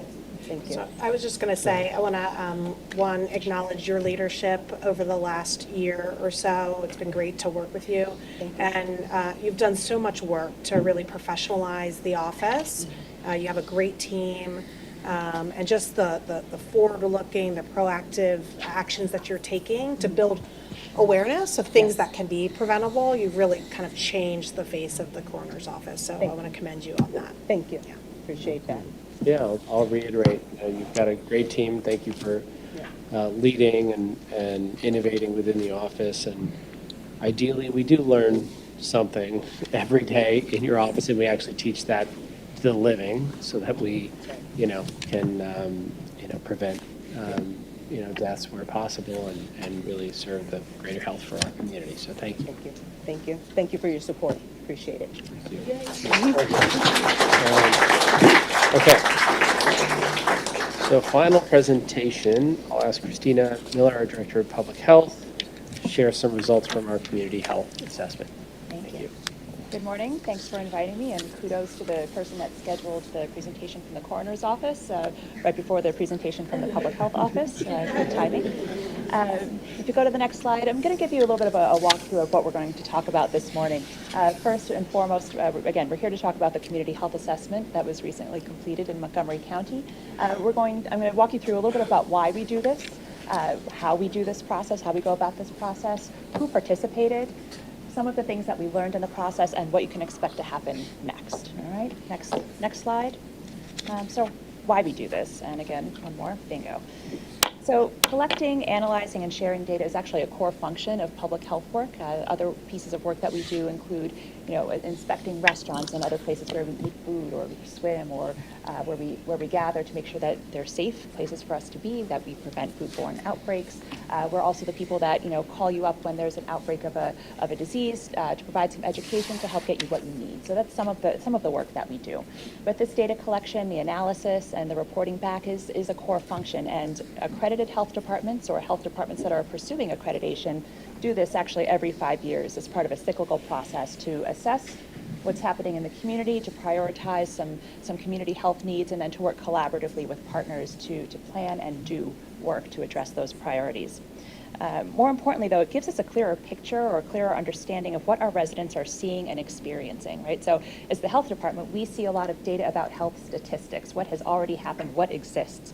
But you all know that often our residents, the people in our communities, we see and experience things way before they show up in health statistics. So this helps us to understand a little bit more about what our residents are seeing and experiencing in their lives and in their communities to help prevent some of those health statistics from rising.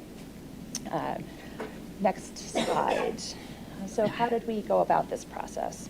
So first, we assembled some of those health statistics, things like life expectancy, asthma prevalence, diabetes prevalence, data that is already in existence and available through sources like the CDC or the Pennsylvania Department of Health. That helps us to paint a picture of health in Montgomery County. Then we assembled a team to guide the rest of that process. And I need to pause here for just a second. I get to be here with you this morning to share what we learned in this process and how we went about this process, but this was truly a team effort. I have two of my colleagues here actually this morning, Community Health Program Manager Christy Goodwin, our Public Health Program Communications Manager Teresa Harris. These are just two of the many people that were involved in this process to examine the data, to engage our partners, and to make sure that folks knew about this opportunity and had the chance to participate, right? We also assembled a steering committee of internal experts within Health and Human Services and also partner organizations, more than 15 external organizations that really helped to guide and inform this process from start to finish. These are folks that informed the surveys that we administered, the focus groups that we held. They came back actually and helped us to look at the data after we collected it to help us understand a little bit more about what we were seeing in that data. And again, that last piece there is that primary data collection. We administered surveys actually about this time last year, and we held a number of focus groups as well, and I'll talk a little bit about those in a second. The way this shows up in the report, what you'll see, so the report is actually broken out by 3 big sections. One is this background information, what we did and how we did it. The data that you see there, that secondary data collection, the data that's already available, the health statistics and some information about the socio-demographics of our county, income, race, ethnicity, education, you'll find that in what we call the community health profile. So that's a summary of all of that existing data. Next, what you'll see is a summary, next slide. Next, you'll see a summary of all of the data that we collected, and that's that primary data. It's aptly named and easy to find, Community Health Survey and Focus Groups, right? So if you want to go and find the health statistics, go to that Community Health Profile. If you want to hear what people said, if you want to read what people said, go to the Community Health Survey and Focus Groups. Ideally, you're going to both. Next slide. So who participated? So we actually had about 3,400 people respond to the survey. Of those, about 3,300 were qualified responses. So that means that the respondents were adults, they are residents of Montgomery County, and they answered at least one question beyond those two questions. All right, next slide. As I mentioned, we also held focus groups across the county. You'll see the dates, the topics there, and how many people participated. We really tried to focus on topics that were not necessarily easily addressed in a survey. So maternal and infant health experiences and supports with behavioral health. Next slide. Now, I want to talk a little bit about who participated, because whenever you see a report like this, you want to know, well, who was involved, who participated, right? Here you can see the number of responses by municipality. So the larger the circle, the more responses we received from that municipality. The Abington area, Lansdale, Norristown, Lower Merion, we received a lot of responses from those areas. Those areas are also more densely populated compared with other municipalities in the county. So we also looked at this as a percentage of the population. If you can go to that next slide, you'll see here, again, you'll see a higher rate of response in the eastern parts of Montgomery County, the northwestern corner and the southwestern corner, and a lower rate of response, so a smaller percentage of that municipal population participated. Next slide. We looked at the age breakdown of respondents compared to the county population overall. So that darker color there, that darker purple, is the percent of the adult population in Montgomery County. The lighter color is the percent of survey respondents. So you'll see that we were underrepresented, or younger residents of the county were underrepresented in survey responses, and older members of the community were overrepresented in the survey responses. Next slide. We broke it down by race and ethnicity. And you'll see for the most part here, the response rate relatively closely follows the racial and ethnic breakdown of Montgomery County population, with underrepresentation, slight underrepresentation among our Asian American and Pacific Islander residents and our Black and African American residents, and slight overrepresentation among Hispanic and Latino residents. Next slide. We asked about gender identification and sexual orientation. About 3/4 of our respondents were women. About a quarter identified as male, and just over 1% identified as being outside of that traditional male-female binary. And about 12% of our respondents identified as members of the LGBTQIA+ community. Next slide. We asked about language. About 12.5% of the respondents indicated that they speak a language other than English when they're at home. We also made the survey available in multiple languages, and 158 of the surveys were completed in a language other than English, primarily Spanish. Next slide. It's important for us to understand also the multiple intersecting ways that people identify, and understand that what we're seeing in the data through some of those lenses, so that we can more deeply or better understand the experiences and perspectives of our residents. So we asked about things like whether the respondent is a co-parent, a single parent, whether they're an active duty military member or a veteran, whether they identify as an immigrant, and more specifically as a refugee or an asylum seeker. We asked whether the individual lives with a physical, mental, health-related, or learning disability. We also asked about whether the respondent is actively experiencing homelessness, and you'll see here that we had respondents in all of those categories. Next slide. So what did we learn? So what we learned was that, looking at the health statistics and the drivers of health, overall, Montgomery County compares really favorably to other counties in Pennsylvania and other counties across the country. The two visuals that you'll see here, those are from the 2024 county health rankings. And the Robert Wood Johnson Foundation has for years looked at several indicators of health across counties in the United States, and then used that information to compare counties. Again, Montgomery County is looking at those indicators among the healthiest in the United States, and looking at the factors that influence our health. Again, that's things like income, access to health care, education, among the healthiest, or having the most positive factors that inform health or influence health in the United States. Next slide, please. But that same variability that exists across the state, across the Commonwealth, and across the country exists within Montgomery County, right? So if we look at something like diabetes prevalence or asthma prevalence, for example, even if you look at life expectancy across the county, you will see variability in those statistics across the county when you look at the municipal or even the census tract level, okay? So here you'll see that those, the more saturated or the darker sections are where those conditions are more common, and the lighter sections are where those conditions are less common. Next slide. You can also break that out by race and ethnicity. So here we're looking at infant mortality by race and ethnicity, and prenatal care utilization within the first trimester.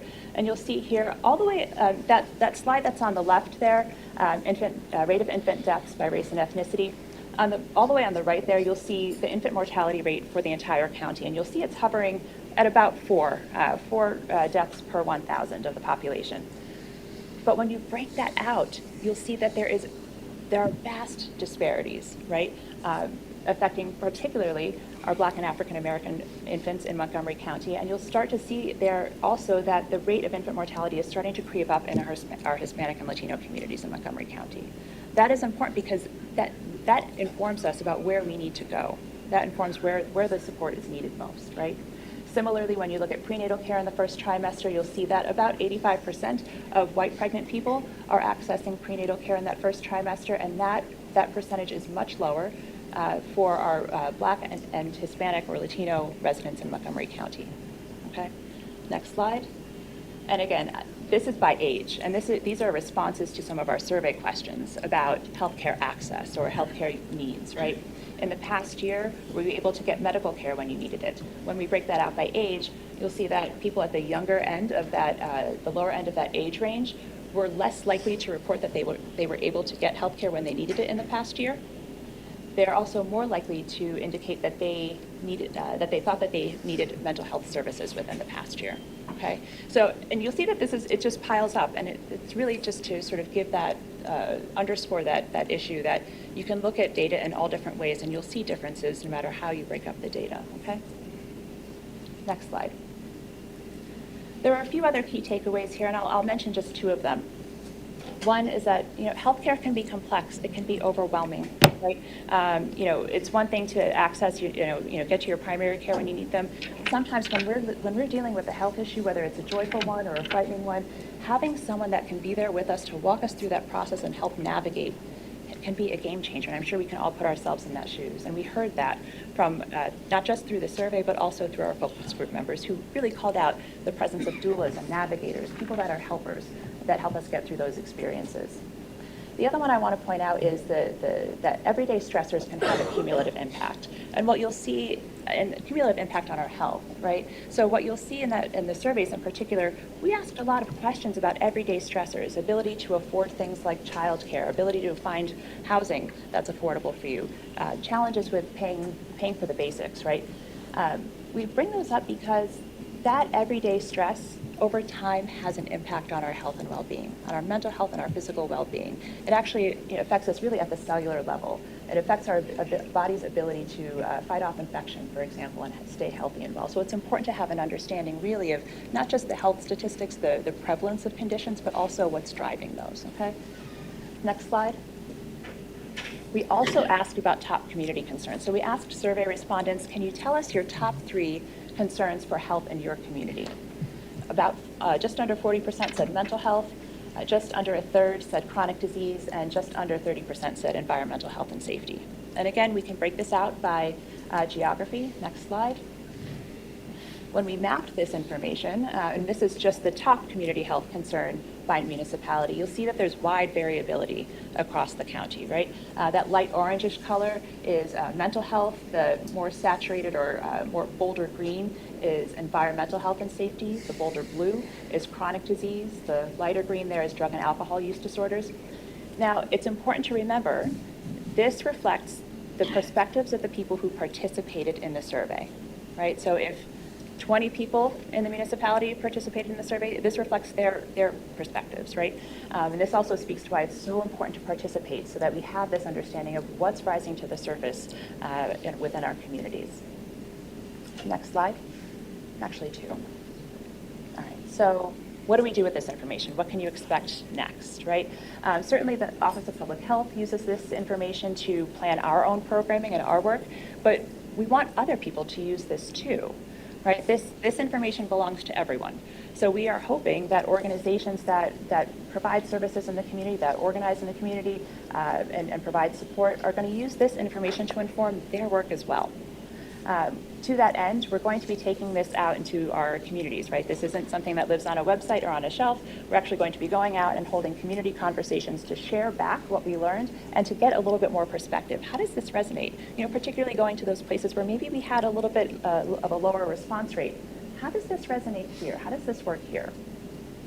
With that information, we plan to then develop what we call a community health improvement plan. And this is really an actionable plan to address some of those rising priorities in our communities. You'll start to see that coming into shape in the fall. Beyond that, we collected a lot of information. We collected a lot of data. The report, it's 120 pages, right? So there's a PDF version of the report. It's about 120 pages, but there's also an interactive web-based version that's easy to click through and understand. We want to take some of that information that we collected and do a deeper dive on some of the issues that we saw. And so we're going to start to use those community conversations to understand where to focus our attention, and then you'll start to see some of those reports beginning probably in the winter of next year. And again, looking at that through the lens of health equity. And when I say health equity, what I mean is that everyone has the resources and supports that they need to achieve their best health, right? So we want to, we broke the data out a number of different ways in the report, but that's all with the intention or the eye towards really focusing our investment, focusing our work in the areas where it's most needed. Okay. The report is officially available, so if you go to the next slide, you can get the full report at montgomerycountypa.gov/CHA, CHA, Community Health Assessment. And if you have questions, please email us, publichealth@montgomerycountypa.gov. Thank you very much.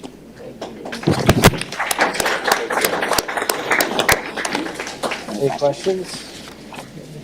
Just a comment. Thank you for your team's work on this.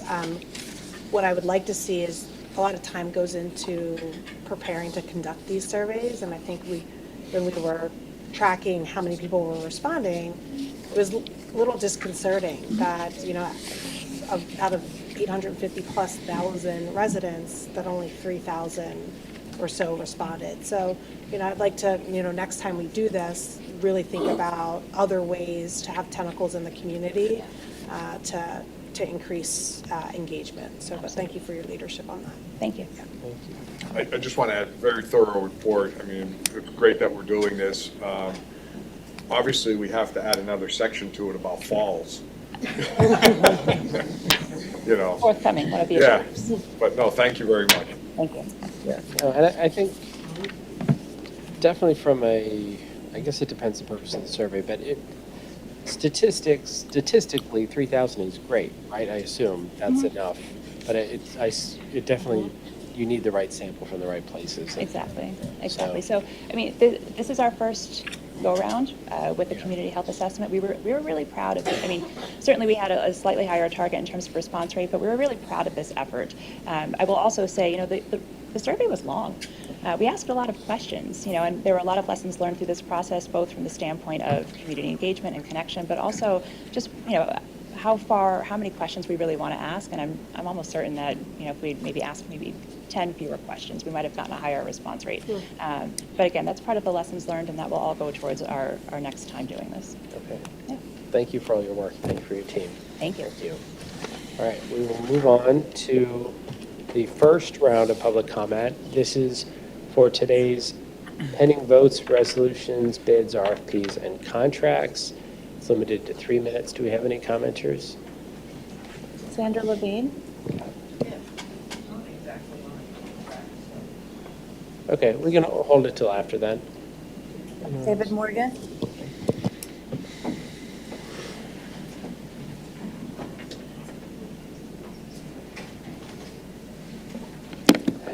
Good afternoon. Yes, actually noon now. And I'd like to first address public commenting. That's part of the agenda, and it would be good, I think, if the commissioners would have the highlights of today's topics about a week ahead of time to us, because I usually look and find 24 hours ahead of the topics in the agenda. So if the main points we would know if it's a bond issue or something like that, we could come to the meeting, and we have to wait a while to speak. And then also, if there's things to be broken down out of items, why not meet in that time a week ahead and say, well, this should be taken out of this because it's different than something else, and it helps streamline the meeting. So if that could be done, that would be great. Then I did talk with staff. There was a couple of missing YouTube videos, and apparently now they'll be going online from January, February. Then also, The general comment should be earlier, I think, because they have to wait more than 2 hours, maybe 2.5 hours to speak. Yeah. Just so you know, so we're not voting on any of that today, but You might consider it. if you can focus these on the topics that are on the agenda. So on the agenda, we have B7 and B8 in the exhibits of Exhibit B. We have a combination of about $39.5 million for the Ridge Pike project. Mentions some languages about it being a reimbursement, also mentions about how it's a federal help with this payment. So I'm wondering if this is a $39 million straight into the Planning Commission budget, which is quite high, I think, in a way. Sometimes it's $60 million or more in the Planning Commission. So that would be good to know how high we're spending there. Also, in general, I mentioned about tax increases, and it's been pointed out that it goes up quite quickly on the line A of our tax bills coming out just now. And so it's about a geometric increase that if you just take the percentages and add them up on a straight line, that's not what's happening.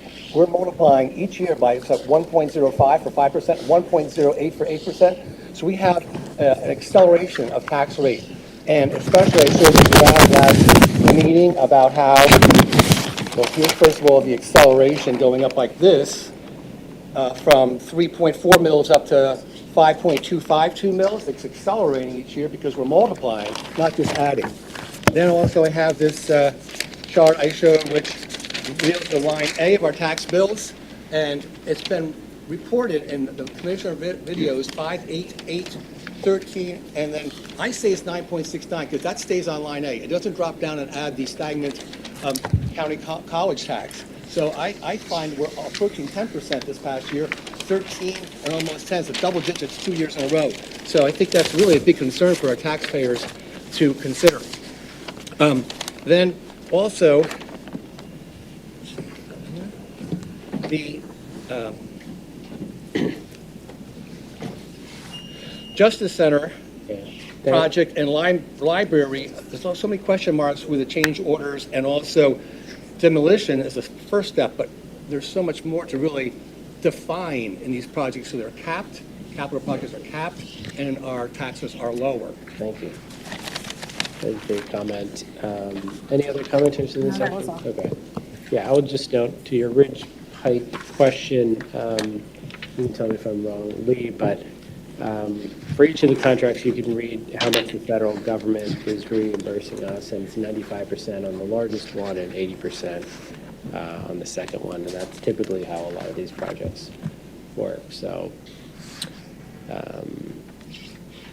yeah, we can talk a separate time about how certain we are about getting that reimbursement, but I think fairly certain in this instance. So with that, we will move on to approval of the minutes. Is there a motion to approve the March 6, 2025 minutes of the Montgomery County Board of Commissioners meeting? So moved. Moved by Commissioner Winder. Is there a second? Second. Seconded by Commissioner DeVello. Any board comment? All in favor? Aye. Aye. Motion passes. Moving on to section G, the personnel. Anthony Brew, our Chief Human Resources Officer, will present the personnel list. Good morning, Commissioners. You have in front of you the final copy of the Commissioner Department's personnel list.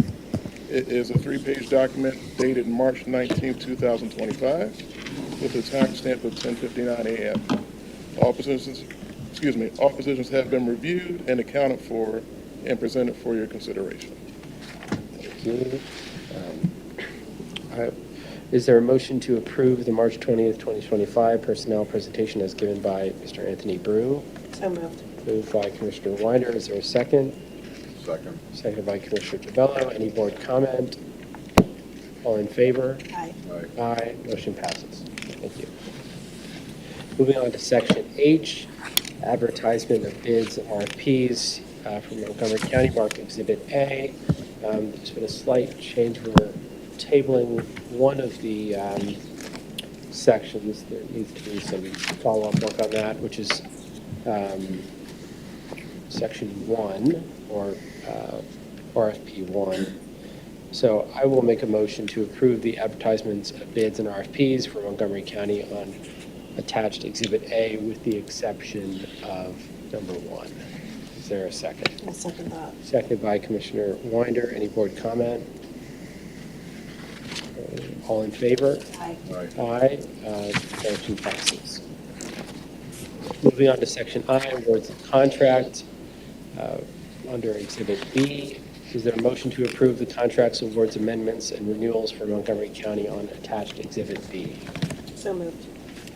Moved by Commissioner Winder. Is there a second? Second. Second by Commissioner DeBello. Any board comment? All in favor? Aye. Aye. Motion passes.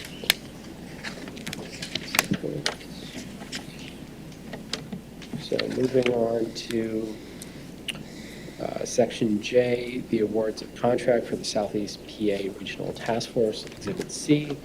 Is there a motion to approve the contracts, awards, amendments, and renewals for Southeast PA Regional Task Force on attached Exhibit C? Moved by Commissioner DeBello. Is there a second? I'll second that. Second by Commissioner Winder. Any board comment? All in favor? Aye. Aye. Motion passes. Okay. So moving on to general public comment. Sandra Levine.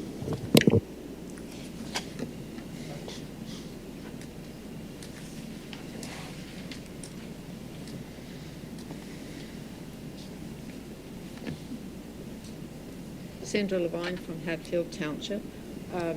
I commend the commissioners and the county for your response to the fire in Jenkintown. I didn't even realize how many fire companies had covered it, so thank you for doing that.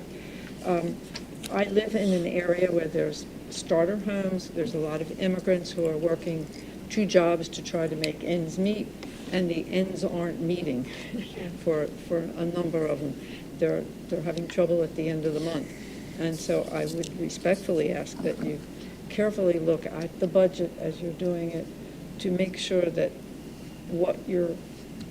any increases in positions and so forth are really truly needed to address what the basic functions of the county are, the county residents. And these people are suffering by a 50% increase since 2020, as Mr. Morgan pointed out.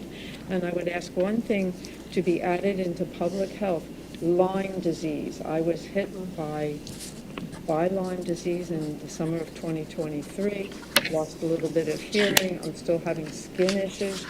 And even though there aren't herds of deer out there, small rodents can carry it. And I would love to see that broadcast for people, anything that's red, and it doesn't have to be a bullet hole, any red swelling, get yourself to a doctor and find out what's going on and get treatment early. But just to cover up your body when you're out, I was pulling weeds, doing nothing but flower gardening. So for the protection of everyone, and also the wind, please do not push your trash container toward the wind in these gusty days. I had a trash can. They have videos of this, which is funny, but it wasn't funny at the time. It flipped, hit my nose. Thank goodness I didn't have my glasses on, but it smashed my nose, threw me backwards, and I hit my head, and I now have a sound in my ear that'll never go away. So do not go into the wind. Pull your trash container behind you if you're going into the wind. We've had a lot of gusty days, so I just passed that on to everybody for your protection. Thank you. That's important. Thank you. I feel like our public health communicator could do a good graphic on that. Yeah, they tell me they've seen these things. They're funny, people laugh, but Yeah, I went flat on my back no, it's and serious. hit my head on the sidewalk. All with a femur that has metal in me now. So, No, very sorry to really hear that. nasty. No, sorry to hear There's that. dusty days, so be careful. Thank you for sharing. David Morgan. It's very good. And the Lyme disease.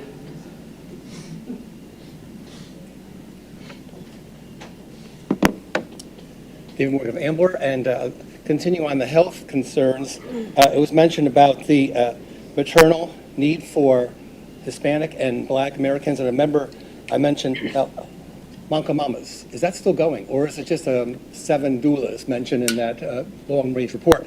I hope so, it's keeping going, so that those needs are met. And the low amount of young people involved in that survey is a concern, too.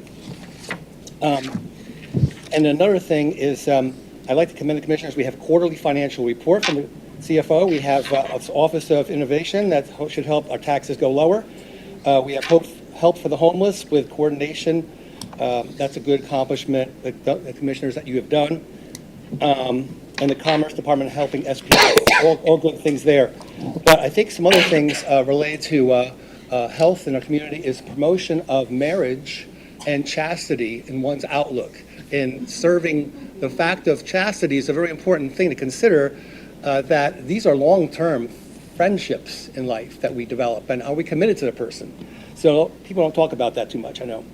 But pregnancy resource centers are able to help people who do have an unexpected pregnancy, so we think the county should promote chastity and resource centers. We're having a loss of humans. Also, in terms of people coming up and telling me things, someone mentioned to me that there was an incident of ICE and a person who was with a felon background that occurred apparently with the law offices here. So I heard about it, and I don't really know what's going on about it. I'm not sure if it's in the news, but it was a concern that person had. So if you have any comments, that person would appreciate it. I do get comments from people as I walk around town because I'm walking with my dog. And Amber, I take care of plants with Plant Amber. We plant flowers now. It's spring. So this weekend, Saturday, we should have the planting of pansies going on with even young people helping out, even little kids. I really like seeing that. But also, I do a sort of thing with my dog. It's a slow dog. She's an older dog. And she was talking about the trash and washing trash. I have a grabber, like $10 grabber. I go around usually with that with my dog because we want to have beautiful flowers with no trash in front of them.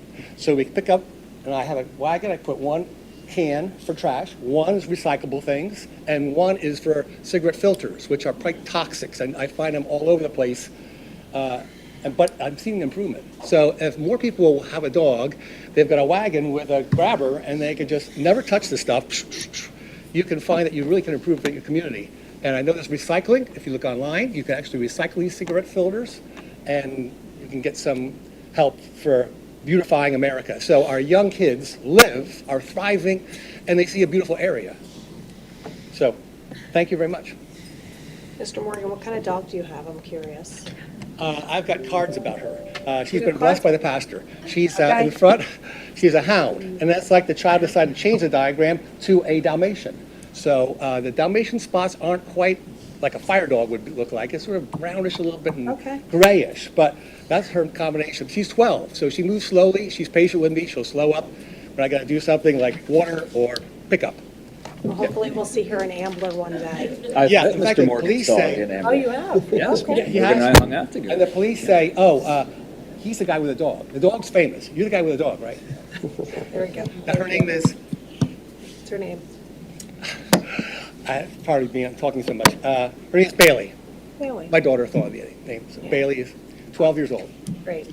I just want to comment on, I've heard the same, I'm trying to get more detail around this individual that's a felon and was blocked by not being addressed by ICE, so I'm trying to get more information on that as well.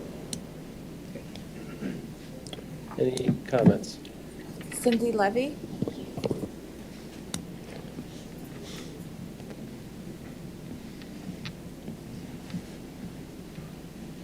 Good afternoon. More support, bodyguard. Yeah. He has the shirt. But I want to say a few words about my concerns around immigration. I came today because I'd heard from several different sources that this was an opportunity for public comment on a proposition that had been made about welcoming county, welcoming community. So I'm I was hoping to learn more from other people about what their opinions and what has been proposed and what is going on, but I do want to say a few words. I have been involved with immigrant rights and immigration since 2017 up in Bucks County.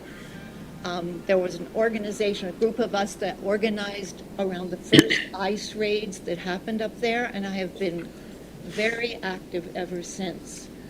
I am an accredited representative with the Department of Justice. I went to Villanova and got that accreditation during COVID, and now I am organizing with a lot of concerned individuals here in Montgomery County. I live in Lower Gwinnett, I'm sorry.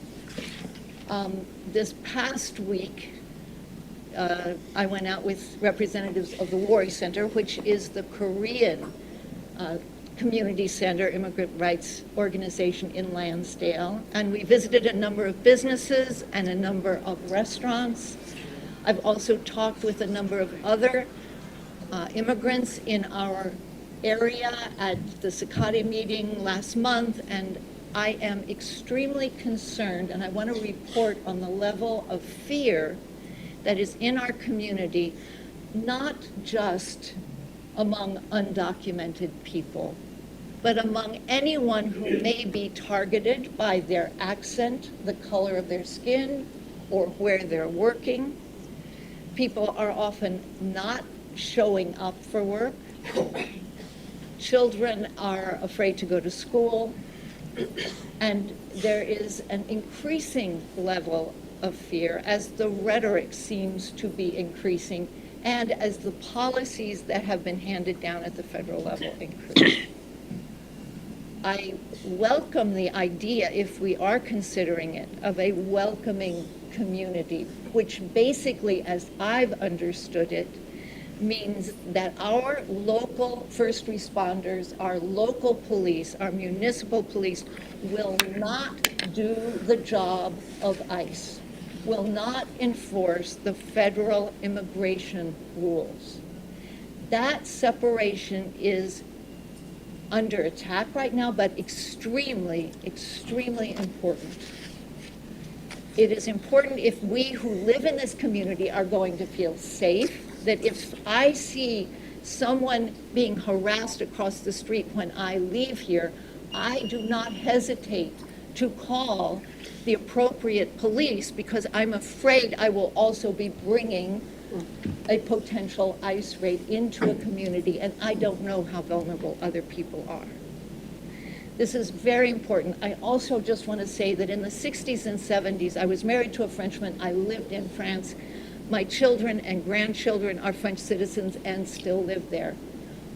What was coming to the surface in France in the 60s and 70s was the realization that during World War II, where France had been invaded and was controlled, half of it, by the Nazis from Germany, by the end of the war, the local French police were the ones who cooperated and collaborated and sent 75,000 French Jews to Auschwitz, and 72,500 were murdered there.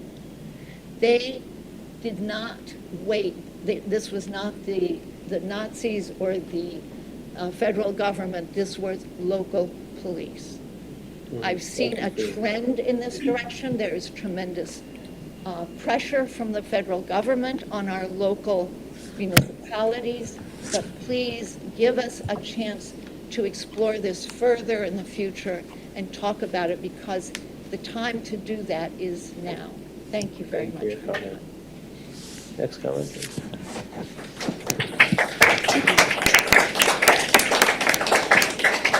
Kathleen Frank.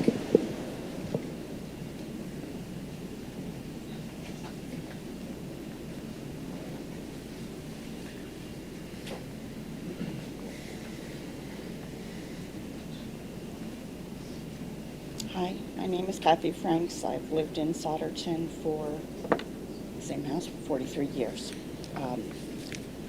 I also want to speak in support of welcoming county policy. And I just want to be clear, bad things do happen, even to good people, but it is a hoax to blame immigrants who are running for safety and protection for their families. I was raped as a teenager by an American citizen who came from a long line of Americans. My daughter was held up at a convenience store by an American citizen from a long line of Americans. So again, bad things do happen, but it is a malicious hoax to try to blame immigrants for bad actors and bad actions. There are statistics that show immigrants are less likely to be guilty of crime. Lies and repeating false accusations is a travesty that I hope no one in this room will be guilty of. I am a Christian. My God teaches me to have mercy and to love justice. Lying about people who need our help and support is not justice. Unless you are a Native American, you're an immigrant or the offspring of immigrants. How dare we deny the same opportunities that have been afforded to us? Thank you.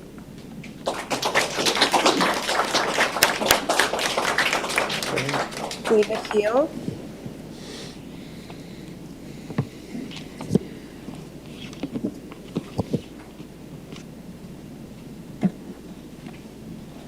Hi, I'm David Head from Hatboro, and I also want to support a welcoming community. I believe that there are people in what passes itself off as the media and in our government who are lying about immigrants to create fear and loathing. And I think when you create fear, then you create a willingness of people to allow their own, to allow the government to weaken their own civil liberties. And when you create hatred, you are more than willing to allow the government to take away the civil liberties of the people that you're being told to hate. And you can see that now because we are now rounding up people without any trials and sending them off to what is actually black sites. And I think I agree with what everybody else is saying. I think this is leading toward something that you can actually call fascism. Thank you. Deborah Spence.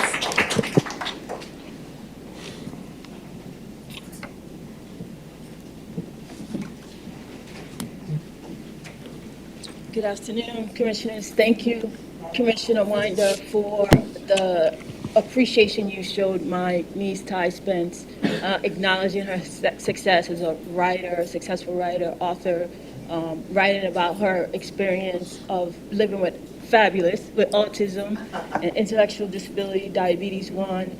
And I really appreciate that because that shows that government works. Right? Government works when they care about the most vulnerable in our community, and you highlight that every opportunity you give us and you show us who you are. We appreciate that, and it's just with so much kindness that I thank you, my family, thank you. Because the last year we came here broken, we wore T-shirts, Justice for Ty, because we thought that we were going to get justice in the criminal court, and we did not. But God showed us another way, and you introduced us to the Human Health and Human Service, and they helped Ty come out of nursing home and live in community, or like acknowledged community interactions. They're here in support of her. They run a program where she gets care in the community in a private home that is really beautiful, better than my house. And she has 24-hour care takers, 24-hour nurse. She's the food, her diabetes is being managed, and I'm just so grateful for that. And I appreciate that because that happened because people care in the government. And thank you again for acknowledging my success in business, but I do want to acknowledge that volunteer fire department program for tax credit, Commissioner DeBello. In Pottstown, I applied, and not only did I have to pay to become a member, which kind of conflicts with the rate, the tax rate deduction that you get if you have to pay. And then on top of that, I was interviewed 3 times, twice by the police commissioner, and then told that I had to wait and couldn't volunteer because the mayor's office was very busy. Mayor does not have an office, okay? And so I wanted to volunteer. I wanted to give my service. The Commissioner Makija, I know Airtable. I know how to integrate API and Zaps and Makes, and artificial intelligence. I know all of that. I'm acknowledged across the world in Australia, but my own community turns their back on me and my knowledge by telling me that this program isn't available because of what? I don't know. There's so many people that want to volunteer that look like me, right, that are not allowed to volunteer for the fire department. And you can look into yourselves, Pottstown Fire Department. I don't remember. Is that Pottstown or Goodwill or which part? Goodwill. Goodwill. It shouldn't be barriers if there's a program that will allow the community to volunteer to get a tax break. And I mean, you shouldn't even have to pay for it. Let's talk after the meeting. Sure. So I can understand it, because I don't want to take up, but let's talk after the meeting. Okay. So again, thank you, Community Interactions. Commissioner Winder, you are godsend. Thank you. Thank you. All right, so that's it for public comment. Do we have any closing comments? So I have, so I wanted to, I know I talked a lot about Women's History Month, but I appreciate everyone giving us a little time to acknowledge that. I just want to acknowledge the people that make this whole thing go in Montgomery County, especially in our commissioner's office. And so I see a few of my colleagues here that I want to acknowledge. So Becca, who supports Commissioner Makija, Rhea, who supports me, Gabby, Megan, Stephanie, Christine, Mary, Commissioner DeBello already gave you a shout out. I don't see Kim here. Oh, Kim, you're right there, right, with the break. But, you know, these are the women that are working alongside us every day to make sure that we can do the great work that we do. And so I just wanted to take a moment to acknowledge and thank all of you. And Nellie, who's now on our team. So thank you for all that you do. I just wanted to publicly share that.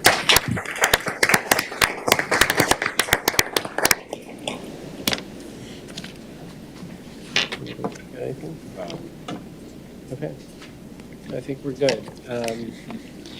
Yeah, for those of you who came to talk about immigration policies, you've got Nellie right here to answer your questions. And we've very actively been thinking about how we can support 100,000 members of our community who are foreign-born or immigrants here in Montgomery County, and very much recognize that our county would not thrive without them. And we want to do everything we can in this uncertain time, recognizing that it's both, you know, it's regardless of status in which people have concerns, including there are cases now in the courts where the president has defied court order in terms of turning around a plane, of whether or not individuals were rightfully deported, and whether or not an individual with a green card received due process. So it's a very concerning time, and we're going to do everything we can to adequately represent our residents here in Montgomery County. Commissioner Makija, point of privilege. Yeah. Yvonne, I just have, how can I forget Yvonne, our board secretary? Sorry. I'd like to be in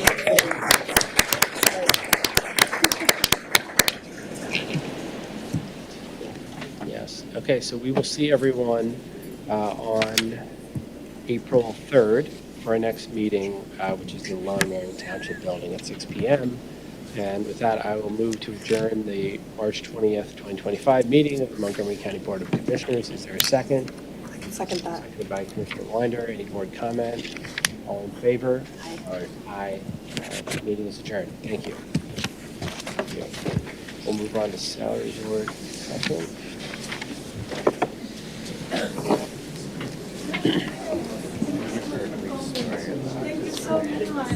Yes, that's why I did that. I was having so much trouble keeping it together.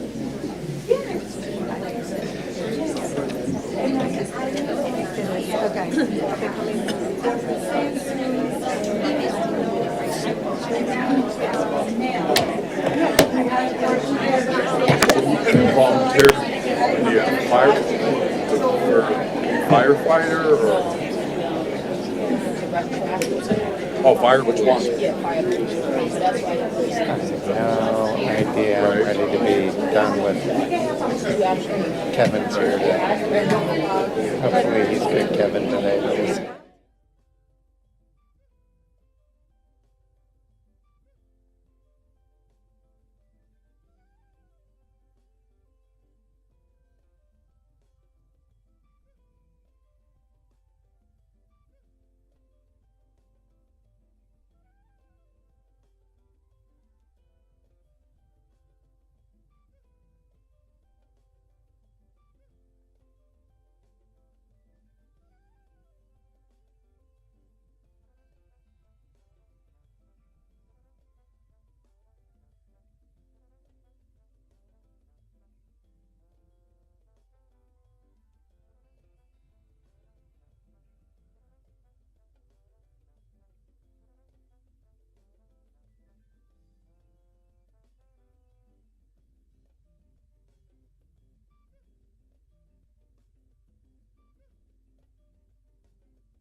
Thank you so much. Takes it out of our hands.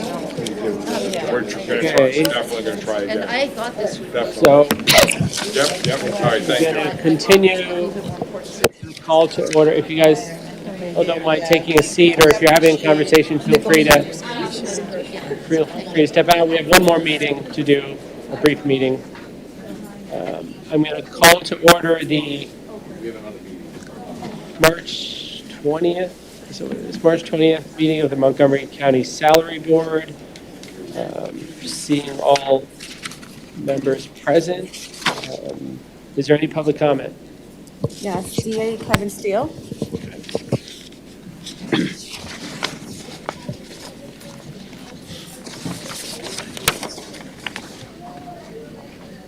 Thank you all for coming to see the boys. They appreciated your presence downstairs.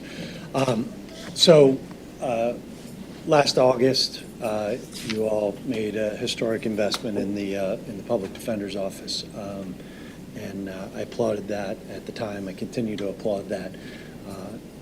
Today's salary board includes positions for the public defender's office and for the DA's office for kind of one of those unfunded mandates that we are facing coming up. And again, I applaud and I appreciate that. What I need to point out is that since November, I've been asking for positions in our office. 18 attorneys or 16 attorneys to the public defender's office, 2 more today. In that same period of time, we've gotten one part-time position. Our caseload is, of course, about double the public defender's office. We handle investigations. We also handle a lot of other matters. And I'll point out one of the positions that we've been asking for is the appellate assistant chief in there. And there are people that I can recruit to come into that position. There's a lot of people that are leaving federal government right now, and it's an ideal time to try to bring somebody with that expertise in. We've been 6 months, 40% staff in that unit, and I'll note that one of the things that they cover, and one of the reasons why I applaud the investment in the public defender's office is occasionally people will say that their representation has been ineffective, and we end up representing the public defenders and other private lawyers in those cases, and that's handled by the appellate unit. We need the staffing, and I hope that as we move forward that you make public safety and our office a priority in the investments that you're making in our system. Thanks. Thank you. Any other comments? Christine Laura. Laura. Good afternoon now, Commissioners. As we commemorate this week the landmark Supreme Court decision in Gideon v. Wainwright, we are reminded of our duty to protect the constitutional rights of Montgomery County's most vulnerable citizens. And I just wanted to say that your unwavering commitment to this cause empowers us to uphold justice in this community and to deliver essential services, reinforcing our shared dedication to equity and fairness. The addition of new positions today will ensure that we're prepared to manage the influx of court proceedings tied to Act 44 that DA Steele just mentioned, and we are so grateful. Additionally, I want to extend a heartfelt gratitude to you for approving, I hope, the investigator position. Just for some context, and I think it's important to say that previously just 3 employees within our department have been expected to manage thousands of necessary investigation requests annually, impacting both our adult and juvenile units that last year disposed of over 7,000 cases. So just a really significant amount of work that has fallen to just 3 individuals. This vital investment not only demonstrates your commitment to supporting our employees, which we appreciate, but to righting old wrongs. And it also underscores your dedication to the county's most vulnerable. On behalf of my office, I thank you again for your visionary leadership in this area and your steadfast support. Thank you so much. Thank you very much. Any other comments? That's all. Celebrity commenters today. Usually it's a different composition, but look, I just want to say thank you both for your incredible leadership of your offices. I think all of the concerns that you raise are ones that we take very seriously, and I know, especially on the role you mentioned, this is a moment where we can recruit great people to the federal government, so we've got to move quickly, and I think the team's considered about 150 positions that we're going through to prioritize in terms of what we can fund this year. So, your comments are very, well taken and add to the urgency of that. So, if anyone else has any questions or comments on this thing, do you have anything? Okay, so I will bring up Anthony Brew to present the salary board list. All right, good afternoon, members of the Salary Board. You should have in front of you the final copy of the Salary Board list. It is a 5-page document dated March 19, 2025, with a timestamp of 10:59 a.m. All positions have been reviewed and accounted for and are presented for the Salary Board's consideration. Is there a motion to approve the salary board list as presented by our Director Human Resources, Anthony Brew. So moved. Moved by Commissioner Winder. Is there a second? Second. Seconded by Controller Hart. Any board comment? All in favor? Aye. Aye. Aye. Motion passes. Thank you. With that, any closing comments? No. Is there a motion to adjourn the March 20th meeting of the Montgomery County Salary Board? So moved. All in favor? Aye. Aye. Meeting is adjourned. Thank you. Thank